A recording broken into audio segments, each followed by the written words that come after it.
now in the 305. They've got a top 10 football team looking to muscle its way into college football's VIP section.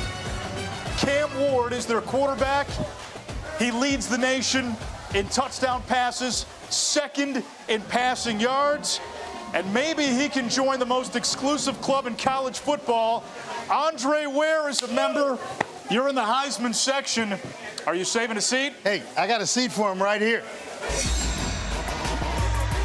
And here's why. One of the nation's best in terms of completion percentage. He leads the nation in touchdown passes. A dynamic leader through the air for this Miami attack. He can also pull it down and make plays with his legs. You think you got him, now you see him, now you don't, and it turns into 6 points in the back of the end zone. One of the best leaders in the entire country on one of the best teams. Virginia Tech, you know how they get it done. This is more lunch pail than bottle service. Yeah, it really is. APR, Antoine Powell Ryland, the best pass rusher to date in the entire country, leading the country in that statistical category with 6. He can flat out get after you. He's got every pass rush move that you need, Anish. He can come inside, he can go outside. If Virginia Tech is going to have a chance tonight, APR has got to show up big.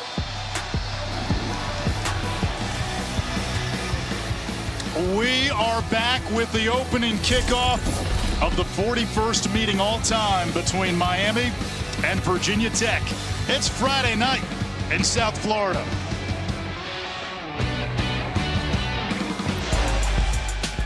From Hard Rock Stadium in Miami Gardens, it's ESPN College Football Primetime presented by Ram Trucks, all a part of the ACC on ESPN. For Miami quarterback Cam Ward, superstardom is somewhat of a new phenomenon. Paul Carcaterra, nobody knew who this guy was when he started his journey. Indeed, Anish, and Cam Ward has been electric thus far this season and a legitimate Heisman frontrunner. But him slinging the ball all over the field, well, that is something that he was not accustomed to.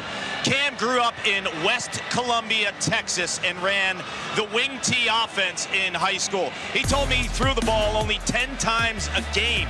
He didn't have tape as a passer, and as a result, 0 FBS offers. At Incarnate Ward, he proved he had the arm talent. At Washington State, he proved he could do it at a Power 5 level. And now at Miami, he's proving he can put up video game numbers. He actually reminds me in many ways of a former Heisman winner from Texas named Andre Ware. Yeah, I'm all about and know all too much about throwing it 10 times a game in the wing tee in high school. But boy, what a fun offense it was to run. Wing right, 21 pitch. That was the bread and butter, baby. And then they let you throw the ball at Houston, and they let Cam Ward throw the ball at Incarnate Word and Wazoo, and now Miami, and the numbers speak for themselves. Virginia Tech won the toss. The Hokies elect to defer, so Miami will receive this opening kickoff. The Canes 4-0. They have dominated their opponents in non-conference, winning by an average of 40+ per game. Virginia Tech came into the season as a dark horse in the ACC. More returning starters than anyone in college football, but it's been a bumpy 4 games. Losses to Vandy, losses to Rutgers. However, they've been in all 4 games. Yeah, they really have. And they got their work cut out for them tonight, because this Miami offense can hit you from a lot of different ways. We've talked about the passing of Cam Ward, but they run the football at a pretty good clip as well. 3rd in the ACC with 200 rushing yards per game. They can win in a lot of different manners. Kyle Lowe sends it away. No chance for Chris Johnson. And we get our first look at Cam Ward and this Miami offense. Ward, a transfer from Washington State. Mel Kiper has him as the number 4 quarterback prospect for the upcoming draft. Amongst the national leaders in passing touchdowns, passing yards. And last week, he became the first Hurricanes quarterback with 4 straight 300-yard games to begin a season. I'll tell you something, if there are 3 guys better than Cam Ward, I'm not believing that. The tape doesn't lie. This guy's as cool, as calm, and as collected as there is in the entire country. Nothing seems to get under his skin.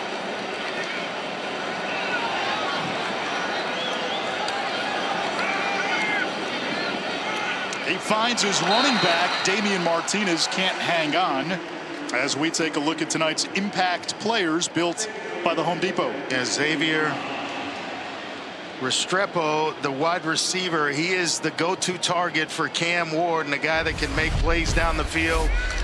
Moanoa, the right tackle, also that's going to be a heck of a matchup, and APR against big number 61 on the right side for Miami. 4 receivers bunched to the top of your screen, and they set up the screen. It's Martinez, an anvil on wheels coming over from Oregon State. It sets up 3rd down. Miami's offense, you've got a Heisman contender at quarterback, a stout offensive line, depth at running back, mismatch at tight end, and oh, by the way, 3, maybe 4 wide receivers that could be number 1s anywhere else. Yeah, and they don't have to be, have to catch the ball vertically. They can catch it on crossing routes and still get themselves into the end zone. So this is a talented bunch, but a defense that's stingy in its own right for Virginia Tech. The strength of Tech, the D-line, they bring 5. Ward in the pocket, can't get away. Football comes out. It looks like the Hokies have covered it up. They're going to rule this a fumble. It is certainly going to be Virginia Tech's ball here early. I'm not sure Cam Ward was trying to throw it as he was going down or what. Fumble recovered by Virginia Tech. Excellent at work in the pocket. They just get there. And it looks like it was Kelvin Gilliam Jr. who was the first to arrive, and say it was a pass. An incomplete pass was the ruling on the field. So we'll see what happens here after they indeed take a look at this. Yeah, originally it looked like they said fumble, and now it is an incomplete pass, which means it's going to be 4th down. We're going to get a closer look. Let's bring in our college football rules expert, Matt Austin. The ruling of a fumble recovered by the defense is under further review. All right, they're going to look at that last play. So the initial ruling was fumble, Virginia Tech recovery. Matt, when you watched the replay, what did you see? Well, I don't have a great view of when his knee exactly hit the ground, but it looked like his knee was possibly down before he let the ball go. But again, the shot I have, the football players' helmets in the way, so it's hard to tell. That left knee looked like it may have been down. Again, you need indisputable video evidence, and the ruling on the field was fumble, Virginia Tech recovery. I think he's on top of a Virginia Tech player. And maybe Kevin Gilliam Jr., who he was on top of, who got there first, and then the ball comes out. So I think this is the right call. An incomplete pass. I mean, is that, Matt, a dispute in this of whether the arm was coming forward or? Well, no, I think it's definitely a fumble because it's the hand. The hand has to start coming forward with firm control of the ball. And I think you can see as the hand came forward, the ball was already coming out.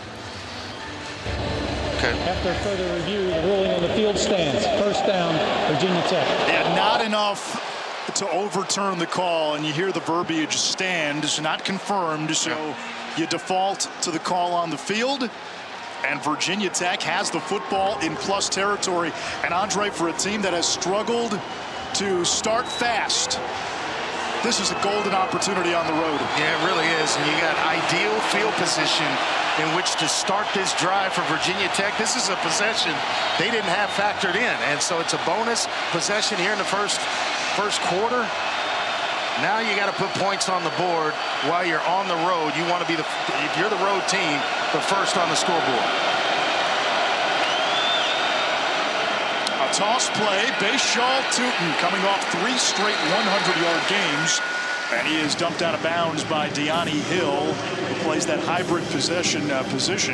He's a good one. Averaged over 8 yards a carry in their last game against Rutgers, and has 17 career 100-yard games. So he is a guy that can get it done. He's a productive back that they'll leave on the field. 20-plus touches are what they want to get him in this one.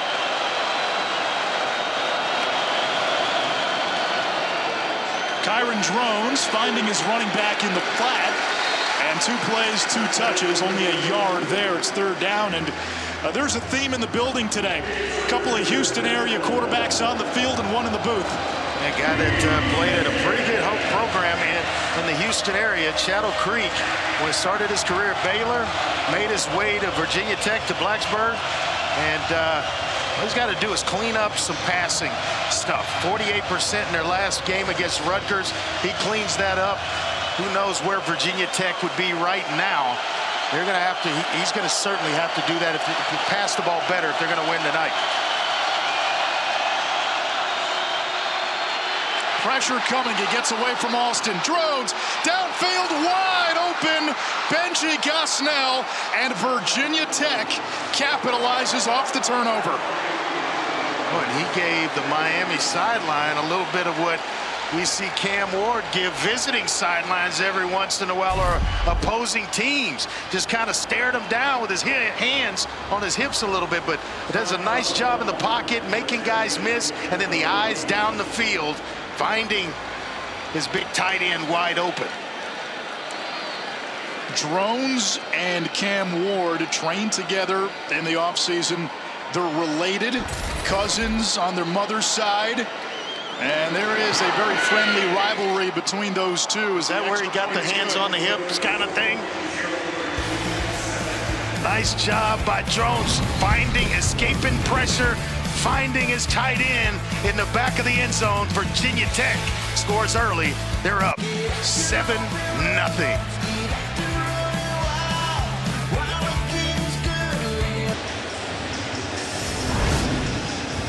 (4-0) Miami down 7-0 to Virginia Tech. First time this season Miami has not scored first. Hokies capitalize off the turnover. Line drive kick. Chris Johnson has world-class speed. Florida State champion in the 100 and 200 meter as a junior. For Virginia Tech, this is what they wanted. Brent Pryde, their head coach, joked with us yesterday. We've been so bad at the beginning of games, we may change our call sheet and start calling our fourth quarter plays early in the game. Well, today, short field off a turnover, and then Kyron Drones, who struggled to make throws downfield against Rutgers, delivers. Yeah, one thing I thought that Virginia Tech had to do was win time of possession. When you're getting turnovers and you're scoring off those turnovers, you're going to be pretty close in that category. Damian Martinez coming off a 3-touchdown game against South Florida, and he is brought down by Kelly Lawson, leading tackler for the Hokies last year, who was a game-time decision coming into tonight. You talked about it being the first time Miami's not scored first in a game this year. They've only trailed 5 minutes and 43 seconds all season long, so this is uncharted waters for the Hurricanes right now. Time for Ward.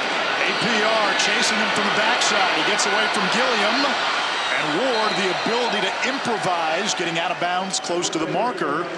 Keontae Jenkins wearing that number 25 jersey today. That's the honor that goes to the player who wears Frank Beamer's old uniform.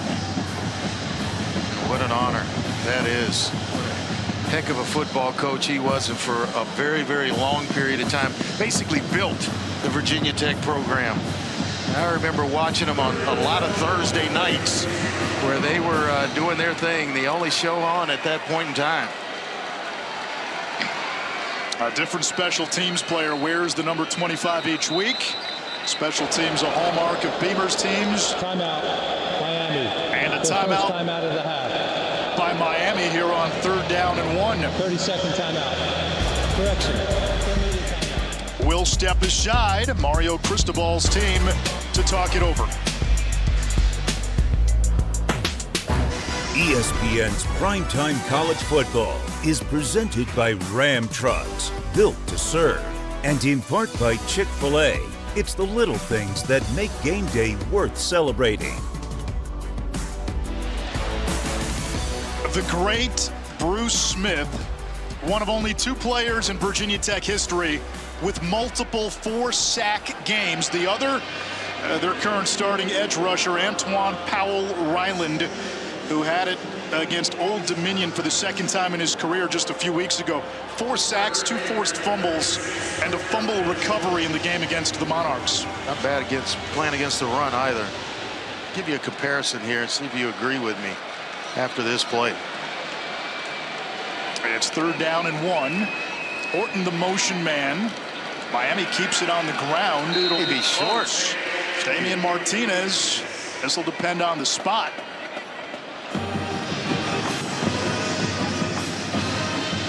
Now, he reminds me a little bit of Khalil Mack from obviously the University of Buffalo, played with the Bears, Chargers.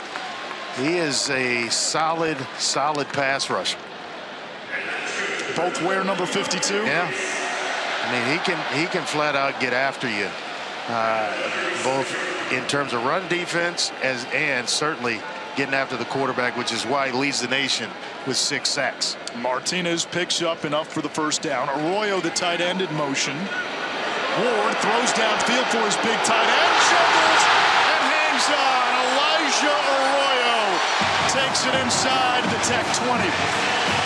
They describe him as a Jimmy Graham type of player. That means he can run and he can catch it with a big frame. Kind of tips it to himself and reels it in. What a big play for the Hurricanes. And Miami using a tempo. They hardly got any production from the tight end position last year. And he's got him wide open right now. No one. He has made a big catch, and there's nobody lined up over him in the slot. Ward to the end zone. Caught by George. Touchdown, Miami. There is a flag. And he gives it right back to the Virginia Tech sideline. Drone started it. Cam Ward trying to finish it.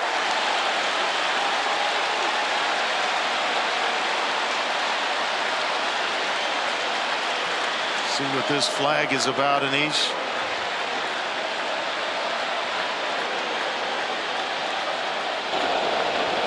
There are 2 fouls on the play. Holding, defense, number 25 is the crown. Touchdown on the play. After the play, unsportsmanlike conduct, Miami. Oh, what a throw by Cam Ward. And he's just going to find Jacoby George in the back of the end zone. I mean, one heck of a play going through his reads, and that ball is thrown, leading him away from coverage. Love it. Love it's in coverage, but the throw would not allow him to recover. And the unsportsmanlike will be assessed on the kickoff.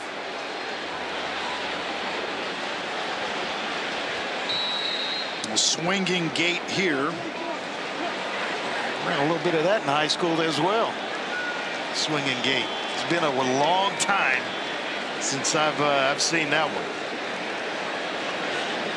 Andy Borregales for the PAT. Mario Cristobal told us this week when they watched Cam Ward on film, the first thing that jumped out was anytime Ward made a bad play, he responded with what Cristobal called a kick your you-know-what play. Yeah, and he just didn't make the same mistake twice. He's a guy that learns fast. He's played a tremendous amount of football, so nothing really gets to him. A mistake here and there, he's going to blow that off and come right back and give you the type of plays that you saw on that touchdown throw. You know, gentlemen, when I spoke to him this week, there was that quiet confidence, and when you see him on the field, he has the eyes of someone that wants to make a play immediately after a mistake. There wasn't a lot of hooting and hollering, but when I talked to him, he also said this is his revenge tour for everyone who didn't believe in him early in the process. The wing T quarterback who couldn't pass. Like, this was on his mind the entire time. And part of the revenge also is to bring the U back. And they got a guy that can do it. Mario Cristobal says this guy could play linebacker. Well, he happens to have one of the best arms in college football, too. He's got all the numbers. He's had accolades, leading a major football program to a conference championship, eluding him. One of the reasons he spurned the NFL. And came to Miami. Virginia Tech brings it out close to the 30-yard line. I was at the national championship game this year and talked to Coach Daryl Dickey, who's on the staff with Jimbo Fisher at Texas A&M. Went back, saw Cam Ward at a camp, and went back and told Jimbo, hey, I've just seen a guy that can lead a program, major Power 5 program. Didn't offer it. And then after the Washington State stuff, I was like, what do you think then? He's like, oh yeah, the kid can play. No doubt about it. Cam Ward is a baller.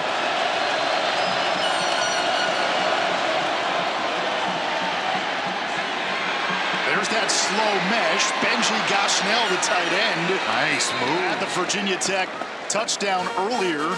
And it looks like he's got enough for a first down. This is a Virginia Tech offense that returns 10 starters. The rushing attack generally leads the way. It's Tootin, it's quarterback run with drones. And they really want to stay committed to the run today and wear down this vaunted Miami front. Gosnell is a reliable target for this Virginia Tech offense. Drones going to him early and often. Ollie Jennings back in there for Virginia Tech. Didn't play last week. That one is off the hands of Green and picked off by Miami. Mish Powell, the UW transfer. You cannot tip the ball with a secondary full of athletes like Miami. They will eat you up in terms of reeling passes in once they're tipped, especially over the middle. Just full of athletes on the back end. And right now, Miami's set to make Virginia Tech pay for their first turnover of the ball game. Aiden Green almost guided that ball into the hands of Mish Powell.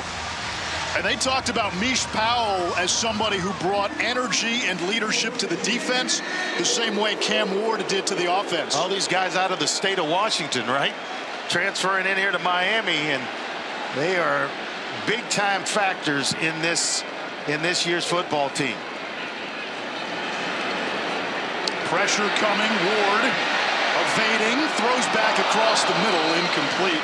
Wanted Mark Fletcher is running back, 2nd and 10. Well, he will wait to the last possible second to get a ball out, to give his receivers a chance to work themselves open. He is not afraid. Mentioned the fact he's played a lot of football, so he just knows situations. He knows the pace of the game, and he tries to slow it down, almost like Luka Doncic with the Dallas Mavericks, playing at a slower pace than everybody else, but yet effective. When the drum beat gets louder, the heartbeat gets slower. This is Sam Brown. He was Houston's top receiver last year, and it sets up a 3rd and short in what is 4-down territory. Yeah, you look at Miami's success on 4th downs. They've only had to go for it 3 times, 33%. And that's just kind of jumping ahead, but they are outstanding on offense on 3rd down at 64.3%. That's 13th in the ACC. That's number 1 in the nation. Yeah, I'm 64%. sorry. Yes, you're absolutely right. Nobody's doing it at that clip. They've been beating their opponents through 4 games. Again, the schedule, you can say what it is, but by an average of 52-10. Play action set up perfectly. Arroyo glides in. Touchdown Miami. Cam Ward sold it. That looked like an old Peyton Manning play fake, where everybody takes the bait, baby. Arroyo comes wide open right in the middle. And, I mean, it was sold by Cam Ward. And the release by Arroyo, that is a 7-on-7 session in practice. It looks so easy. Line up with 3 tight ends, and Arroyo leaks out. Everybody expecting run. And just like that, 2 quick ones by Miami. It's 14-7. Boy, the play fake, as you mentioned, sold it. Cam Ward making everybody in the building think run. Arroyo had a different idea. Miami in the end zone again. Miami got very little from its tight ends a season ago. That's not been the case this year, and they tell us, yeah, it's been better production from the individual players. It has a lot to do with the quarterback, too. Yeah, and that last number, the 5, getting into the end zone, yeah, it has a lot to do with an aggressive style of Cam Ward, pushing the ball down the field, taking advantage of different matchups on Arroyo.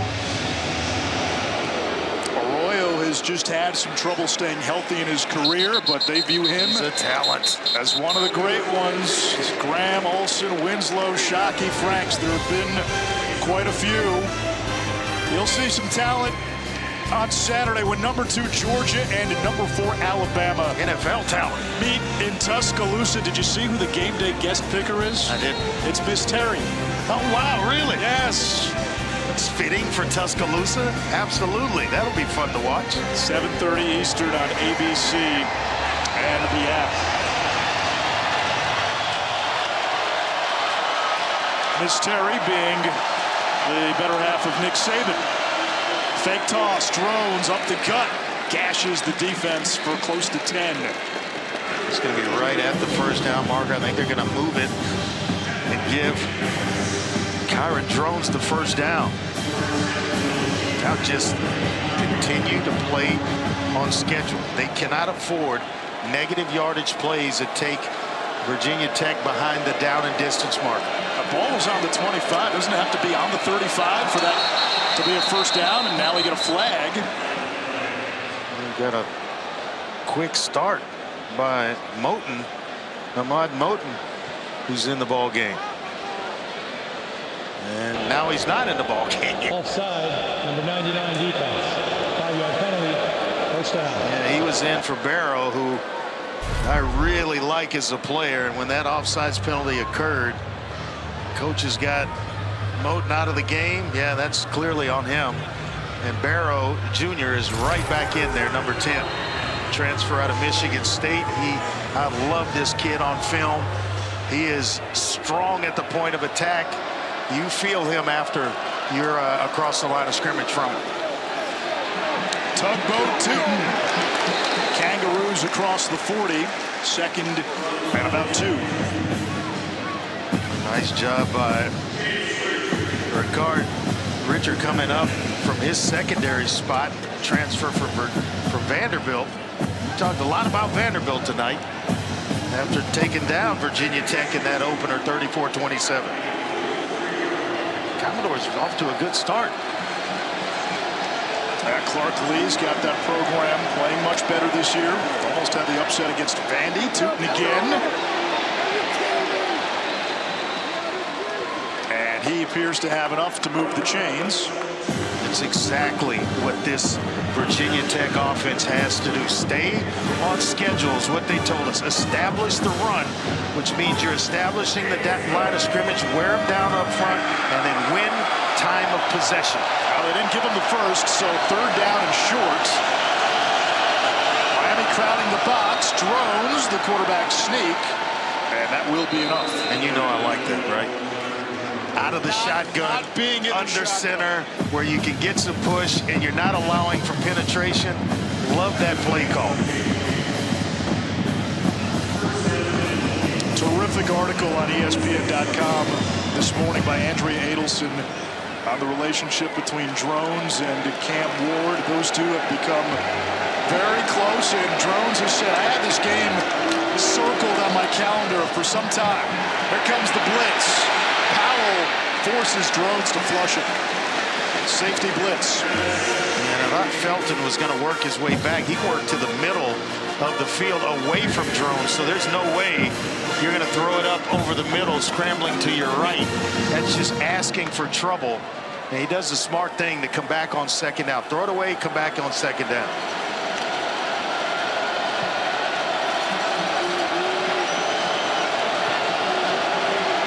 Where's the matchup? Where's Jalen Lane, number 83, for Kyron Drones?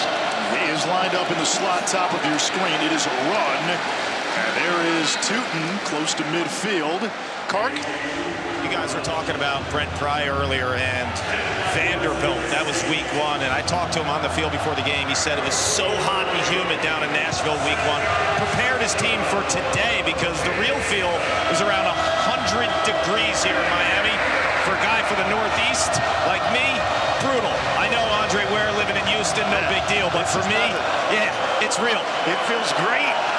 This is actually a tick down from the humidity that we faced in Houston right now.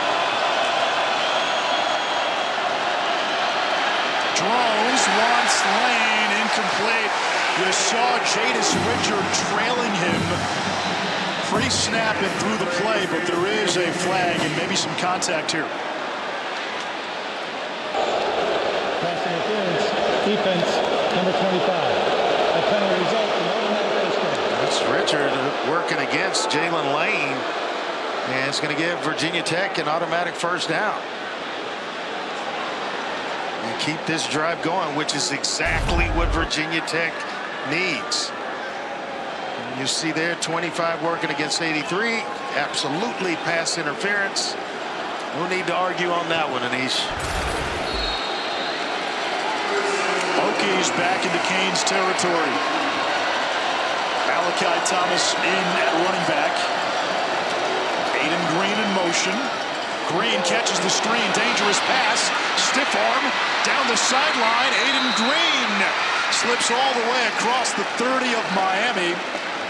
And let's see where they mark him if he went out of bounds. What a play. Nice job after the catch by Green up the sideline. A little stiff arm on Hill. Well, it looks like they say he stepped out of bounds before the first down marker. So second down and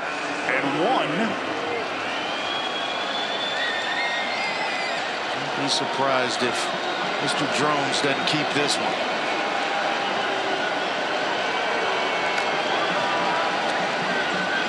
To the air, dropped by Felton. Against Rutgers last week, Drones missed Felton on a couple of deep balls. That's one Felton has had to have. And those are the accuracy problems that Kyron Drones has. That one thrown well behind DeQuan Felton, who was a team captain and usually a pretty reliable deep threat for this Virginia Tech offense. But when you're moving one way and the ball's thrown behind you, that's a tough catch. Quarterback run could be on the table out of an empty set. There it is, first down, Virginia Tech. Kind of felt that was coming on on second down, Anish. And Virginia Tech got they have an offensive lineman down, one of the Moore brothers. I think it's Braylon Moore, the center. It is Braylon Moore, redshirt sophomore, Bethlehem, Pennsylvania. Plays right next door to his brother, Caden Moore, who's the right guard.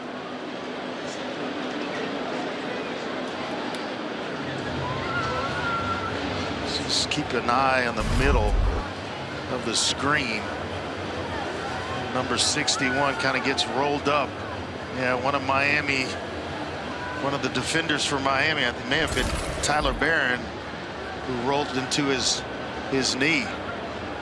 Virginia Tech's offensive line already without Laith Ganem tonight. He and Bob Schick had been rotating in at guard. Schick got the start last week with Ganem out. Ganem out again today.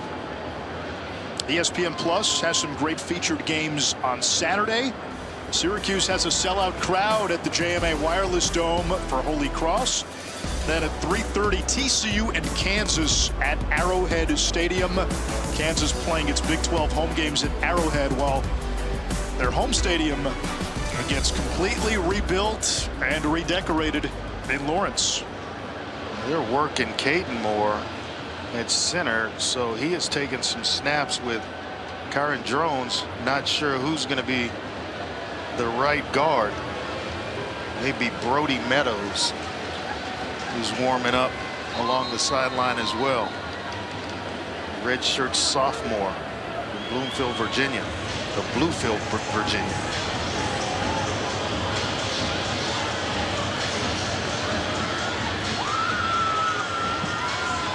So Caden Moore will take over for his brother at center. Brody Meadows does slide in at right guard. And now to get everybody settled in, just run the football. A toss to Thomas. Halfback option. He gets lit up, and it's underthrown. Not sure where he was throwing it, but his tight end, Gosnell, Benji Gosnell, who caught the touchdown pass, was working towards the middle portion of the field. One, he's late, and two, he throws it outside, maybe away, and they may get him for intentional grounding because there was no one out there. Let's just see what we have here. Intentional grounding. Yeah. Offense number 24. After stop foul, loss of down, second down. Yeah, that's a drive killer. Now, that's tough. Down inside the 35-yard line or so, and to have a play like that, or a penalty happen to move you back, and that is tough to recover from when you're an offense that relies on staying on schedule. Virginia Tech, their first time out of the half, 32nd timeout. And Andre, that was a big part of the game plan tonight. It sounds simple, but if you can stay ahead of the chains, you can neuter some of Miami's pressure packages. Hurricanes come into this game leading the country in sacks. If you're living in second and long, third and long, it's dangerous. Let's take a look at this and see if he was indeed outside the tackle box. Oh, definitely outside the tackle box. And then there's, I think the call is correct. He's well outside of it. Once the ball's pitched, he's just about outside of it at that point.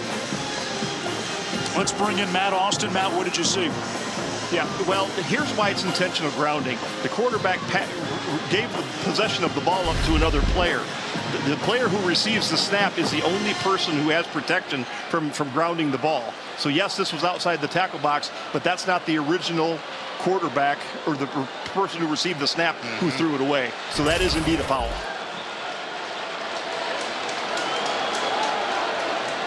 If he just throws it inside, let Gosnell make a play on it. It's either an incomplete pass or a reception. You move the ball. If it's incomplete, you're back at the line of scrimmage. But he throws it like, you know, he's turning quarterback and tries to throw it out of bounds. Doing a little too much.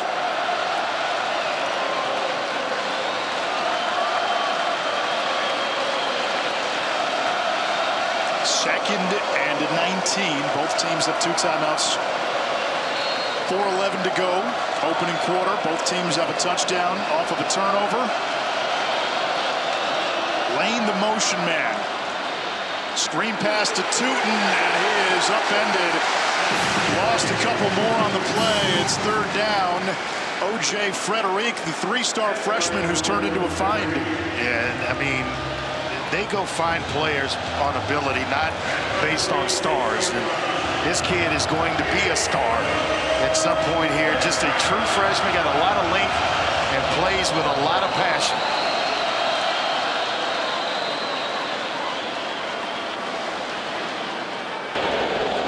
Timeout was called by Miami. Their second timeout of the half, 32nd timeout.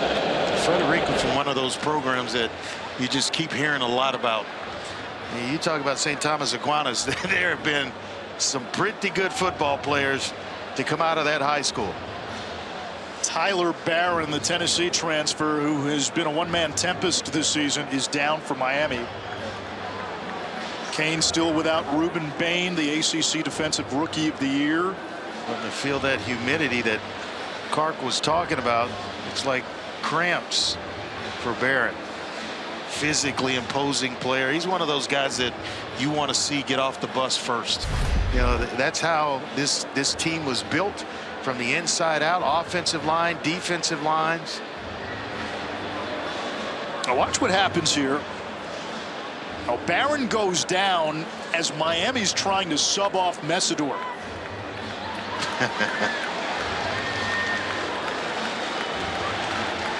He is some player. And the coaches could not believe that they were able to get him and he was ready to leave Tennessee. How he got out the door at Tennessee was a major question mark.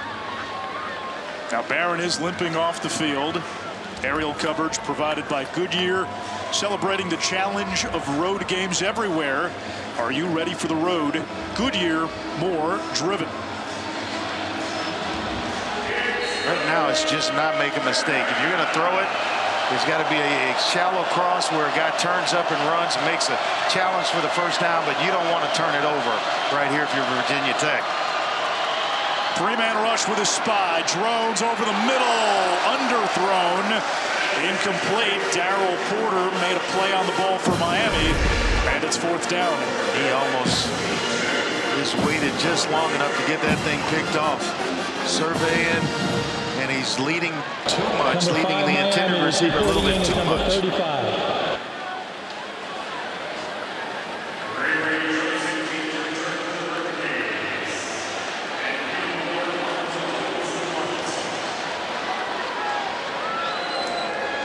Veteran punter Peter Moore, three-time captain to kick for Virginia Tech, and Ray Joseph back to return. This one bounces, and it's downed at the 16-yard line.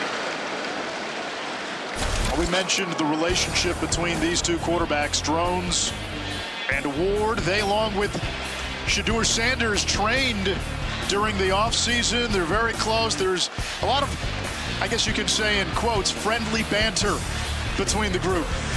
Darryl Colbert Jr., he is a guy that he's worked with some talented quarterbacks. Those guys, a lot of them will go on to play on Sundays, but he knows what he's doing. His dad was a pretty good receiver as well in his own right, in his time in the game. Played for the Chiefs, went to TSU, and was one heck of a player.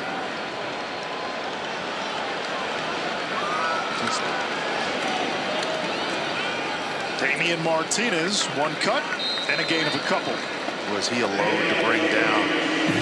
Big back at over 230 pounds. And two back-to-back 1,000-yard seasons at Oregon State. You know, what's crazy about the whole thing is Mark Fletcher actually was one of the primary recruiters in bringing Martinez. And you say, why is that a big story? Because they play the same position. You usually don't have guys recruiting other guys to campus that play the same spot. Ward, a little shovel. Riley Williams, one of the tight ends. And Andre Mario Cristobal said when Fletcher is trying to go get Martinez to come to Coral Gables, that validates and reinforces the culture that you're trying to bring to a program. And the type of player that you want to, you just want players who care about winning. Let's go get guys that can come in here and help us win. Not so much the selfish stuff. And that's what Mark Fletcher was all about. Hey, if he can help us win, bring him in.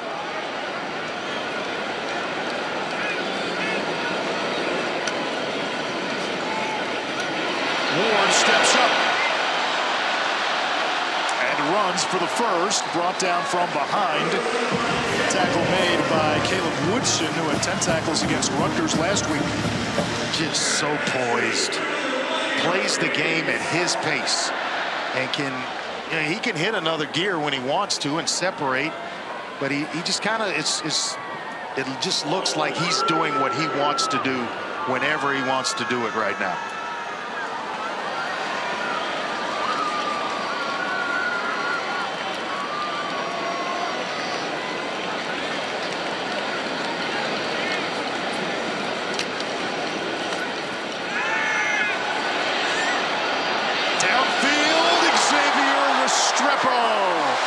Brings it in. Miami back in plus territory.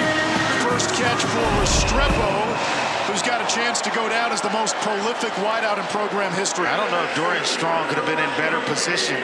The throw is what beats Strong. He's in great position, but it's the throw by Cam Ward pulling his receiver Restrepo down and away from Dorian Strong.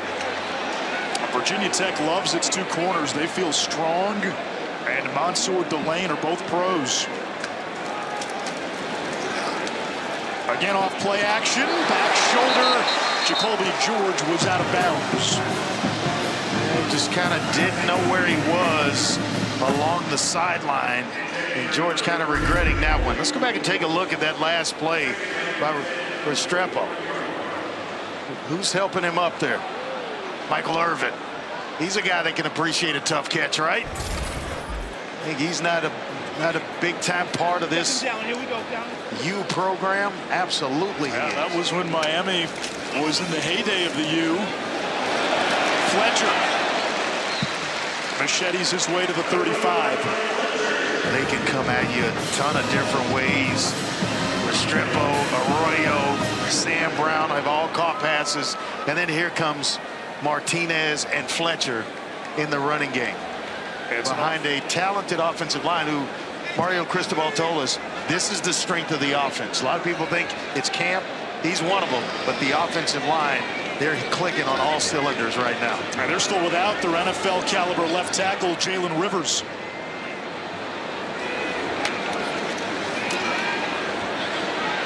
Ward downfield. Restrepo contested. Hangs on. First and goal, Miami. 5 plays of 25-plus yards for Miami. An offense that has thrived on the explosive play through the first 4 games has carried it into the ACC opener. Coach, what's the best way to slow down Cam Ward? Yeah, we're about a half step from getting to him. We got to get a couple hits on him, affect him that way a little bit. Got to be relentless in our rush on him when he gets out of the pocket. But we got to go challenge balls when they're in the air. And right now we're allowing them to catch them. Thank you, Coach.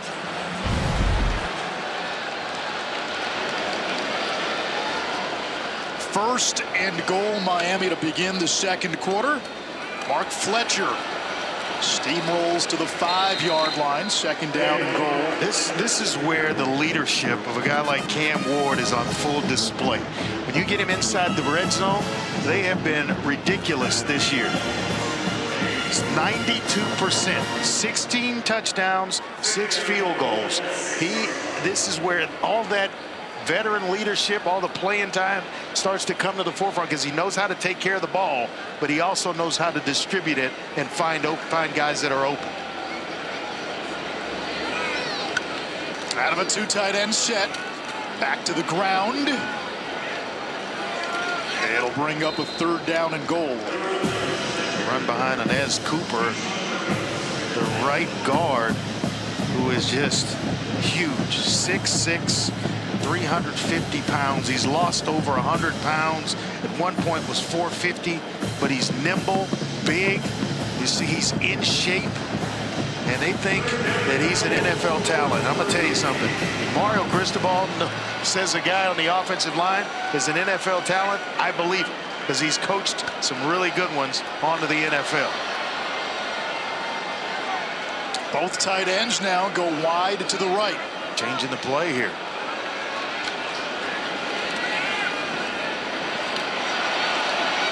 Ward on the run. Floats it back to the end zone. George! Flag down. A touchdown if it stands.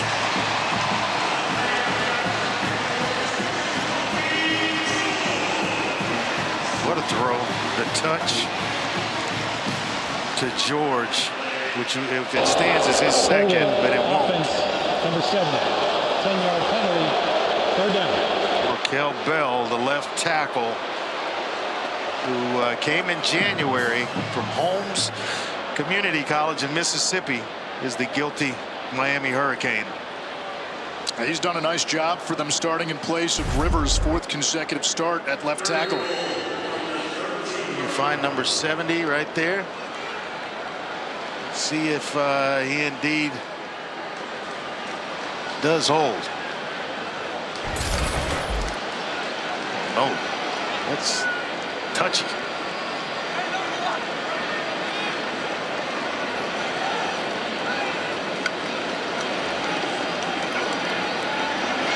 Ward's throw intercepted. Mose Phillips picks it off. That's a big takeaway for Virginia Tech, with Miami right on the doorstep. Just lulls him to sleep is Phillips, the safety, and made him think he was going to stay inside. He had a receiver turning up the sideline and made him think he was wide open. And I tell you what, Most Phillips III, that's a heck of a job of disguising coverage and the last possible second stepping in the passing lane. Well, he thinks he's going to have, I think it's George. No, it's actually Restrepo up the sideline, and boy, does Phillips play it nicely. First career interception for Most Phillips, and Virginia Tech with the ball and the chance to tie. Drones finds Lane, who slips down and covers the ball up at the 40-yard line. Only the third interception of the year for Cam Ward. Boy, was he fooled in. You won't fool him much, especially down in the red zone, because he gets the ball out so quickly. But Phillips did one heck of a job of staying inside just to the last possible second. Drones quarterback run, sheds a tackle. A yard shy of the marker. Well, you don't think Drones came to compete tonight? He did. You think he doesn't want to win right here in this stadium on the road against a relative, the guy that he works out with, the guy that they sweat in the summers? Oh yeah, and they probably talked about it all off season. But we got something for you. Got some experience coming back. The most returning starters in college football for Virginia Tech. Hand off Tootin, breaks a tackle. He could go. Bayshaw Tootin, 55-yard house call. And bouncing off defenders to do it.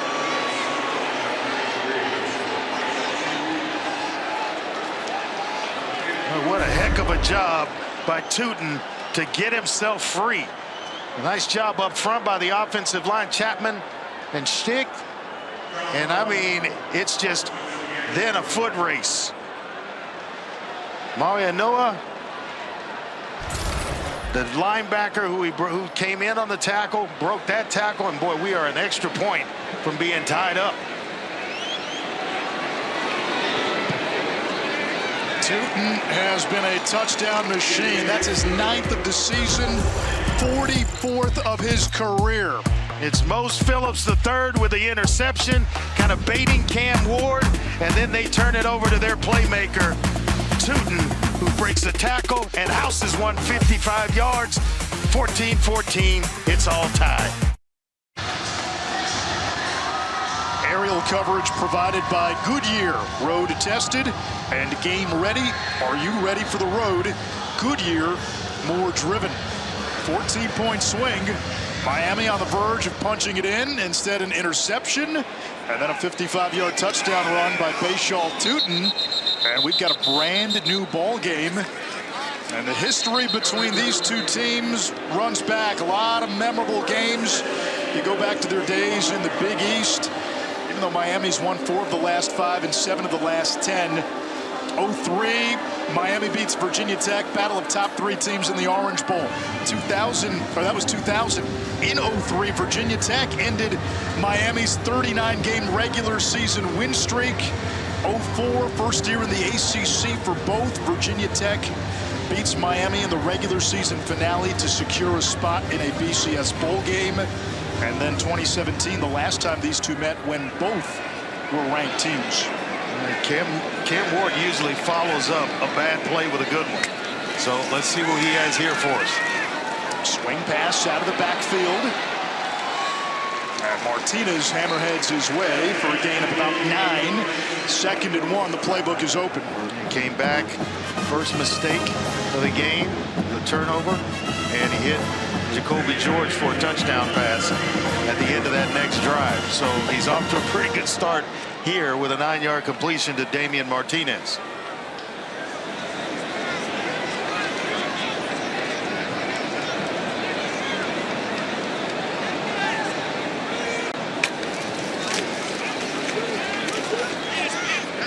Martinez picks up the tough yards to move the chains.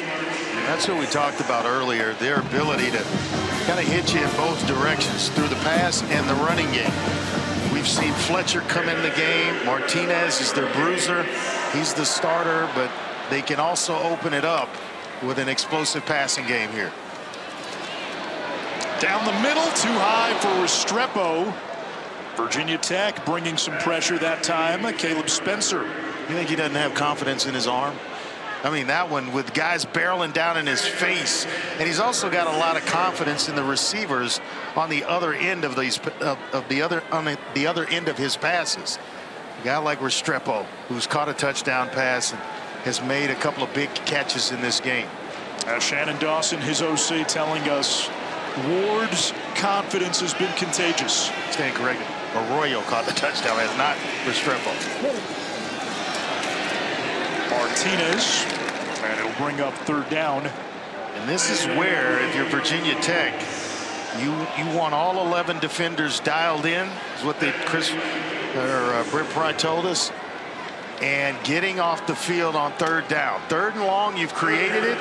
Now you have to take advantage of it and not allow Miami to pick up a first down here. They're the best in the country on this down. Restrepo in motion. Virginia Tech rushes forward. Ward steps up, dancing, slingshot over the middle. That's Jordan Lyle. And they get the freshman by the ankles, not before a gain of 17. Last week, Lyle had a 91-yard touchdown run, longest run in Miami history. And 2 words to describe him, and that's super talented, is what the coaching staff used. He is going to be a star, just a true freshman, as you mentioned, but he has worked his way up the depth chart, and they love him around here. Off-platform throw by Ward. Remind you of anybody? Yeah, no doubt about it. Chris Johnson into the game at running back, goes wide. They want Johnson on the wheel. Reaches up, and it's broken up. Incomplete. Dorian Strong. That's Virginia Tech's top corner against a running back. They've produced some pretty good defensive backs over the years, haven't they? So when they tell you that they've got 2 really good corners, you may want to believe them. Strong and Delane are guys that can flat out play. They've got excellent size. Both are 6'1", go about 6'1", and they can cover you up. On the bottom, they got Strong man-to-man. Ward already over 200 yards passing. They keep it on the ground, and a loss of a yard for Lyle. Third down. It just never looks like he's in a hurry. I mean, just never looks like he's rushed, always looks like he's poised, and he's just kind of playing the game at his pace. You're not going to speed him up to make him uncomfortable. A lot of guys will say, oh, we want to get in the quarterback's face to speed up the front. He doesn't. I mean, his heart is barely ticking right now as he plays the game, much slower than a lot of the other guys on the field. Virginia Tech showing blitz on third and long. There it comes. Hit from the backside. APR into the box score. That's number 7. The nation's sack leader, Antoine Powell-Ryland. And there are just some guys, Anish, that you cannot leave one-on-one with a tackle. And you've got to have some help from a dangerous pass rusher like APR. He's got every move in the book, and he just swats the hands away of Markel Bell. So Dylan Joyce, who has not been busy this season, will come on to punt. Just his 5th punt in as many games. And Jalen Lane, a dangerous return man, is the deep man. They've got 2 back there.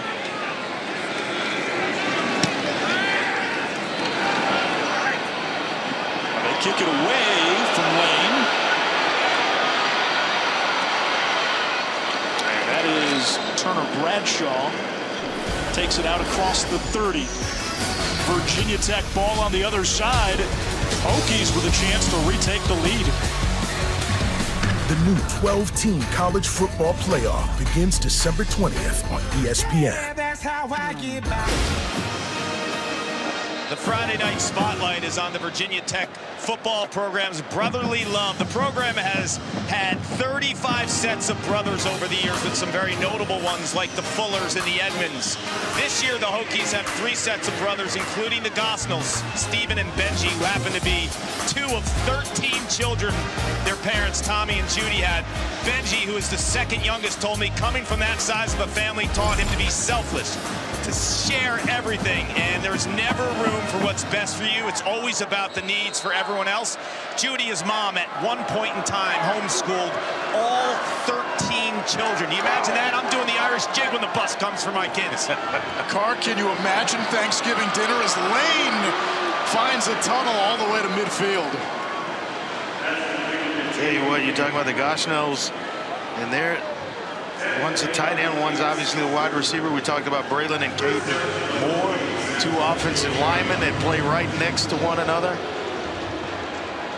Had a lot of success in bringing in brothers or family members.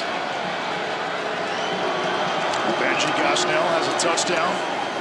There's Tootin. He's got the other one. Slips a tackle. Gets to the outside. Powell can't bring him down. Still fighting. Big first half for Tugboat Tootin, a gain of 15 more. Up to 80 yards rushing. I think it was Jaden Harris who he gave it to and took it away. I mean, just nice patient run, playing at his speed. And it was actually Powell, the safety, who came up and swung and missed, not Harris. Hokies have seized momentum. Drones, clean pocket downfield.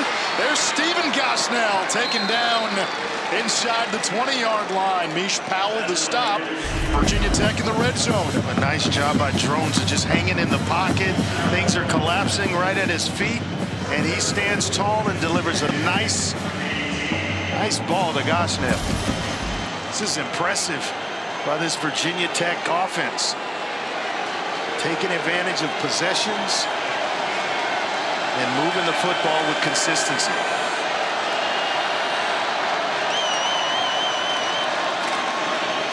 Tootin to the outside, cut down in the backfield. Well played. That's a TFL, Akeem Messidor, part of that talented Miami defensive line. Yeah, does a nice job of disengaging from an offensive lineman. He's versatile, Anish.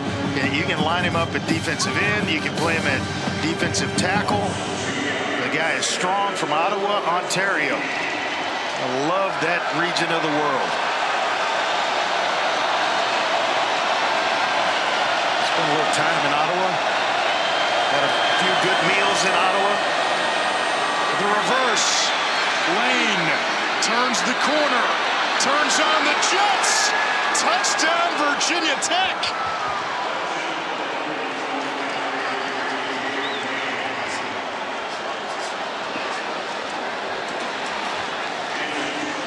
Well, what a block by Kyron Drones, who said quarterbacks right here, keep an eye on him. Cannot block in the open field, does one heck of a job. I mean, he's the guy that makes the block to spring Jalen Lane and get him into the end zone. He's a big guy at 6'2", 234, but man, does he throw the block. Nobody else is there. If he doesn't make that block, there's no way Lane gets in, and he stays with the block, which makes it even more impressive. Yeah, that's going to earn him some love in the film room. The PAT good.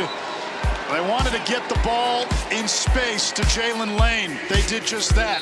They wanted Drones to settle down in the pocket. He has. Now he's throwing blocks. It's amazing. Tech has the lead on the road. The ACC Network Saturday slate, Western Kentucky, BC, Wake and Louisiana, and then the nightcap. That's going to be a good one. SMU's first conference game in the ACC. They welcome Florida State. Seminoles coming off their first win of the season. Did you see that coming last weekend, SMU at TCU? The 66 points? No, not at all. Kevin Jennings, baby. They had a couple of quarterbacks. They rotated early. Preston Stone, Kevin Jennings.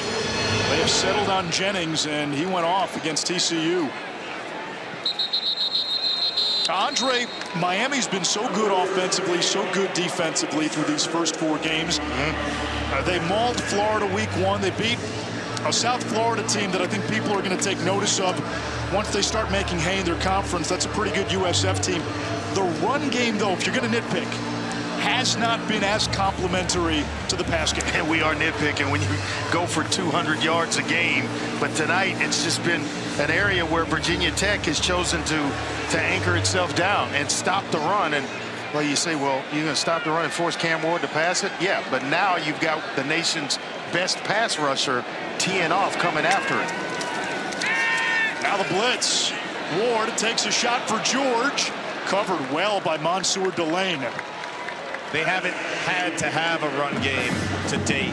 Average margin of victory, 42 points has been the Cam Ward show. But I'll tell you, the defensive line, when you're talking to Mario Cristobal before the game, which I was, he said that was a point of concern. They have a legit defensive line, Virginia Tech, the best they've faced to date. We talk a lot about APR, but Cole Nelson on the other side is another legit pass rusher.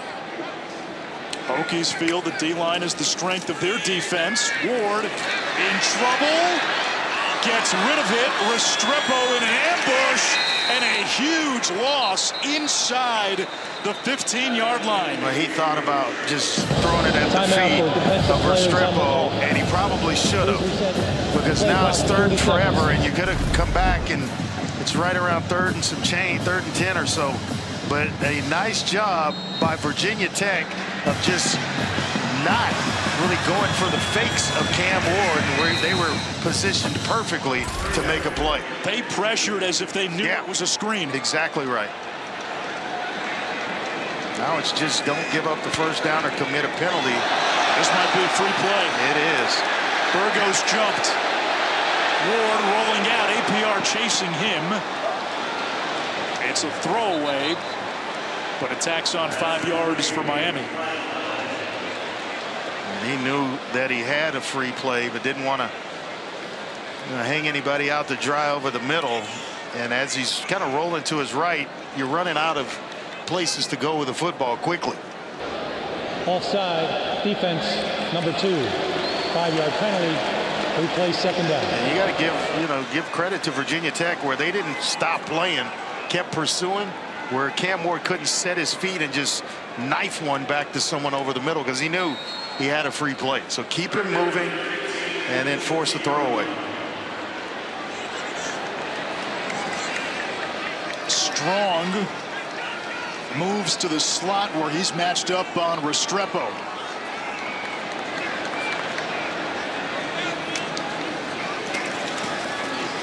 Against a twist, Ward dancing. Pump fakes. Stiff arm. Backpedaling. Able to complete. Let's see where they mark this. Maybe just shy of the marker, but it's close enough to where it gives your head coach something to think about. Jacoby George made the catch a yard shy of the line to gain. No, he plays the game the way he wants to and at the speed he wants to play it at. Nice job of kind of stepping up in the pocket. You just stiff-armed a defensive lineman to the ground before the big completion. Wilfred Penne is down for Virginia Tech. I think when they look at this, it's going to be closer. George got closer to this first down marker than they spotted. Are you thinking about going for it? Minus territory. 4:19 to go, first half. Virginia Tech gets the ball to open. I would punt the football away and play defense, especially where the field position is now. Now, if they give him where I thought George caught the football, it's going to be a lot closer, and I think they could sneak it and get the first down. This is a full yard away. I think he has the first down on the catch. The ruling on the field, the runner was short of the line to gain. The previous play is under further review. It's certainly not a full yard where they have it marked. Let's bring in Matt Austin. Matt, you're looking at where the defender contacts George. This may go Miami's way. Well, that's correct. The problem is you don't have a camera angle right down the 35-yard line. But yeah, when the receiver is running back towards the quarterback and catches the ball, he has to get, if he's running, his momentum is heading towards his own goal line, then he has to get back to the first down marker. So where they mark him is where he is pushed when he's made contact by the defender and he starts pushing him back further. So yes, he should get the ball very, very close to the 35, but I'm not sure there's indisputable or clear and obvious evidence to say that that contact and the ball was not past the 35 when the contact happened. Yeah, awfully close. And with these spot plays, Matt, we've noticed over the years, the call on the field is so important because it seems that these spot plays are awfully hard to overturn. Yeah, especially when you don't have a camera going right down the line, yes. Right. And where they have it, him being kind of engaged by the defender, it still looks closer to the first down marker than where they have the ball spotted. So this will be interesting if they do indeed move it. And if Miami doesn't get it. After further review, the receiver's forward progress was beyond the 35-yard line. Therefore, the play results in a first down Miami. That's a moot point. It's a first down for Miami. I was going to bring up the fact, if it was fourth, in the back of Virginia Tech's mind, should Miami go for it, has to be that touchdown pass to Arroyo. Yeah, no doubt. And then, you know, you start talking about third down and long again, exactly where Virginia Tech wanted Miami. Once again, Cam Ward showing you the experience of a lot of snaps that he's taken and just really not getting out of his, you know, his character, so to speak. That's what a first-round pick at quarterback does for you. Ward lets it fly. Incomplete. Wanted Isaiah Horton, who had a breakout game last week. How about this? Miami was the only team in the country with 3 wideouts on the preseason Biletnikoff Award watch list. That award goes to the best wide receiver, and the coach is telling us, hey, Isaiah Horton is coming along. He's a guy with considerable talent. Yeah. He's close to being in that group with Restrepo and George and Brown. They've got some talent. I mean, the guys that back up, the guys that are backups get started a lot of places. Quick screen. There's Sam Brown. And Virginia Tech gobbles him up for a loss. The one thing you can't do if you're Sam Brown is the one thing he did, which is try to make guys miss. You've got to just take what's there. It's like a running back and seeing a plugged up hole. You're not going to break every run. You're not going to break every screen pass. You just got to get yourself back to the line of scrimmage. And by trying to make guys miss, 9 times out of 10, you're going to go backwards and lose yardage. Miami's been excellent on third down this season, and now Antoine Powell-Ryland can pin his ears back for Virginia Tech. 52 and white. Just 2 of 6 when trying to go down the field is Cam Ward.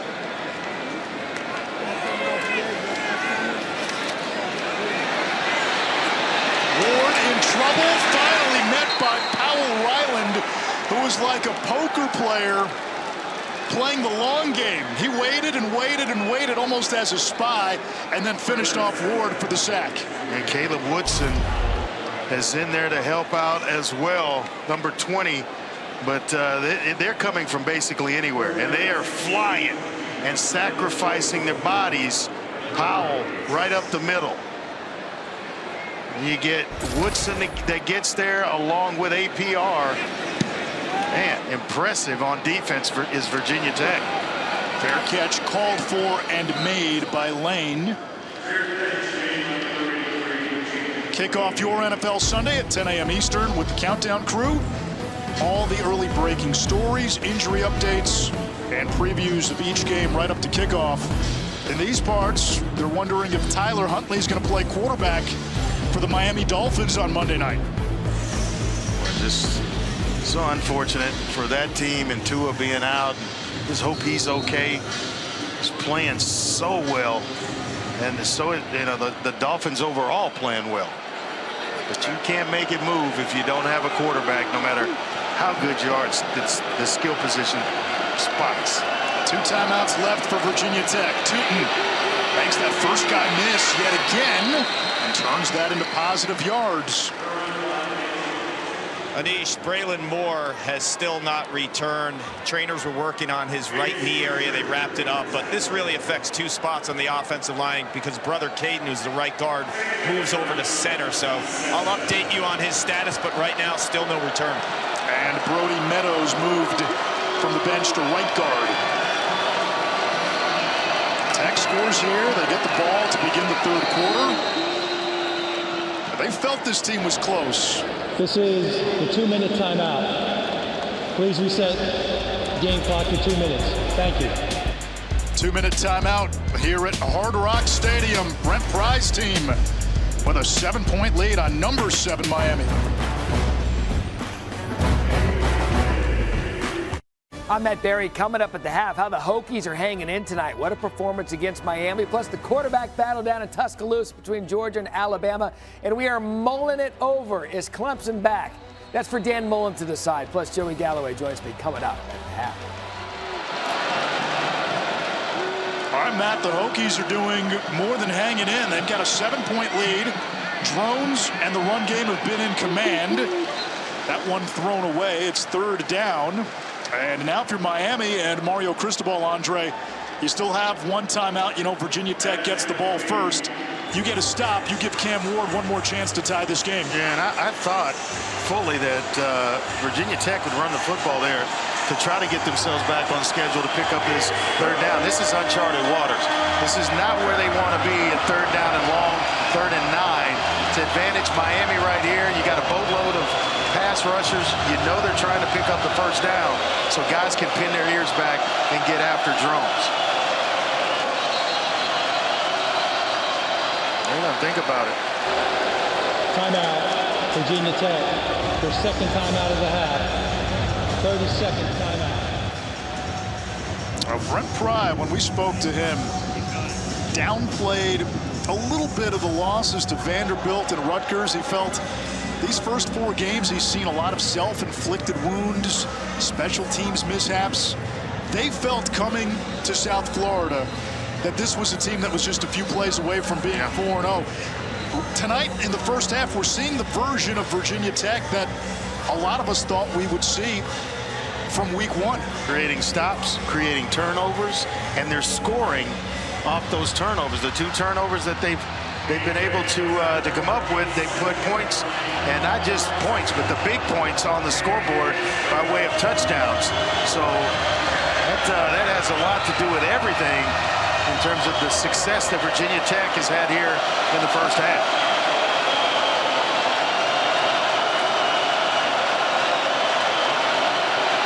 There's the blitz. Drone steps up, chased from the backside, runs for the first and then some, and that'll momentarily stop the clock. He just flat out outruns a couple of defenders. Elijah Alston, who's trying to catch him from behind, just can't catch him. This is a little bit faster than you think. He is a physical runner when they pull it down, and they'll call quarterback runs for him because they love his physicality in the running game, and it gives them a different offset from Tootin and what he brings when you run drones. That's a big first down for them in terms of keeping Miami off the field and possessing the football with an opportunity to score with a timeout left. Simeon Barrow was the injured Miami player. They're looking at Jaden Harris, the safety, as well. Barrow, a big part of what they do up front, along with Aaron and Messidor, Bain when he comes back, Alston. You know, I love watching quarterback play and wide receivers do their thing, but I turn on the Miami defensive film or video and start watching this big guy plug holes in the middle. Love watching him this week. Really strong at the point of attack and very hard to move from the middle of Miami's defensive front. Good pass rusher, underrated pass rusher as well as a defensive tackle. Andre, I see what you're doing. You're trying to avoid the use of film. I am. I'm trying to go all video. Coming into 2024, and actually we're on the tail end of 2024, so maybe going into 2025, I'll have the word totally eliminated. 1st and 10, just inside midfield. There's Tootin, close to 100 yards rushing in the first half. Clock continues to run. Virginia Tech, 1 timeout remaining. Boy, great block by Parker Clements, the right tackle for Virginia Tech. He cleaned it up and allowed Tootin to turn the corner.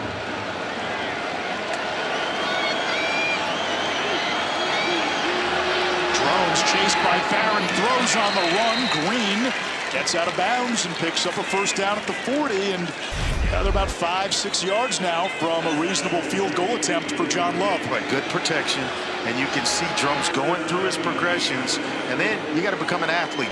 Throw on the move as guys start to engage in the pocket, starts to break down.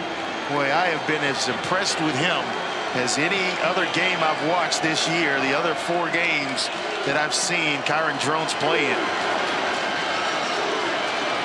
First catch of the night for Green. On the ground, Tootin up the middle. Well, you got to take your hat off. You get Caden Moore moving over to center.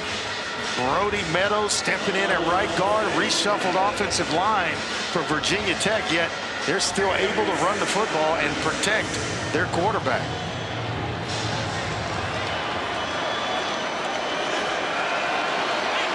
Less than 40 seconds.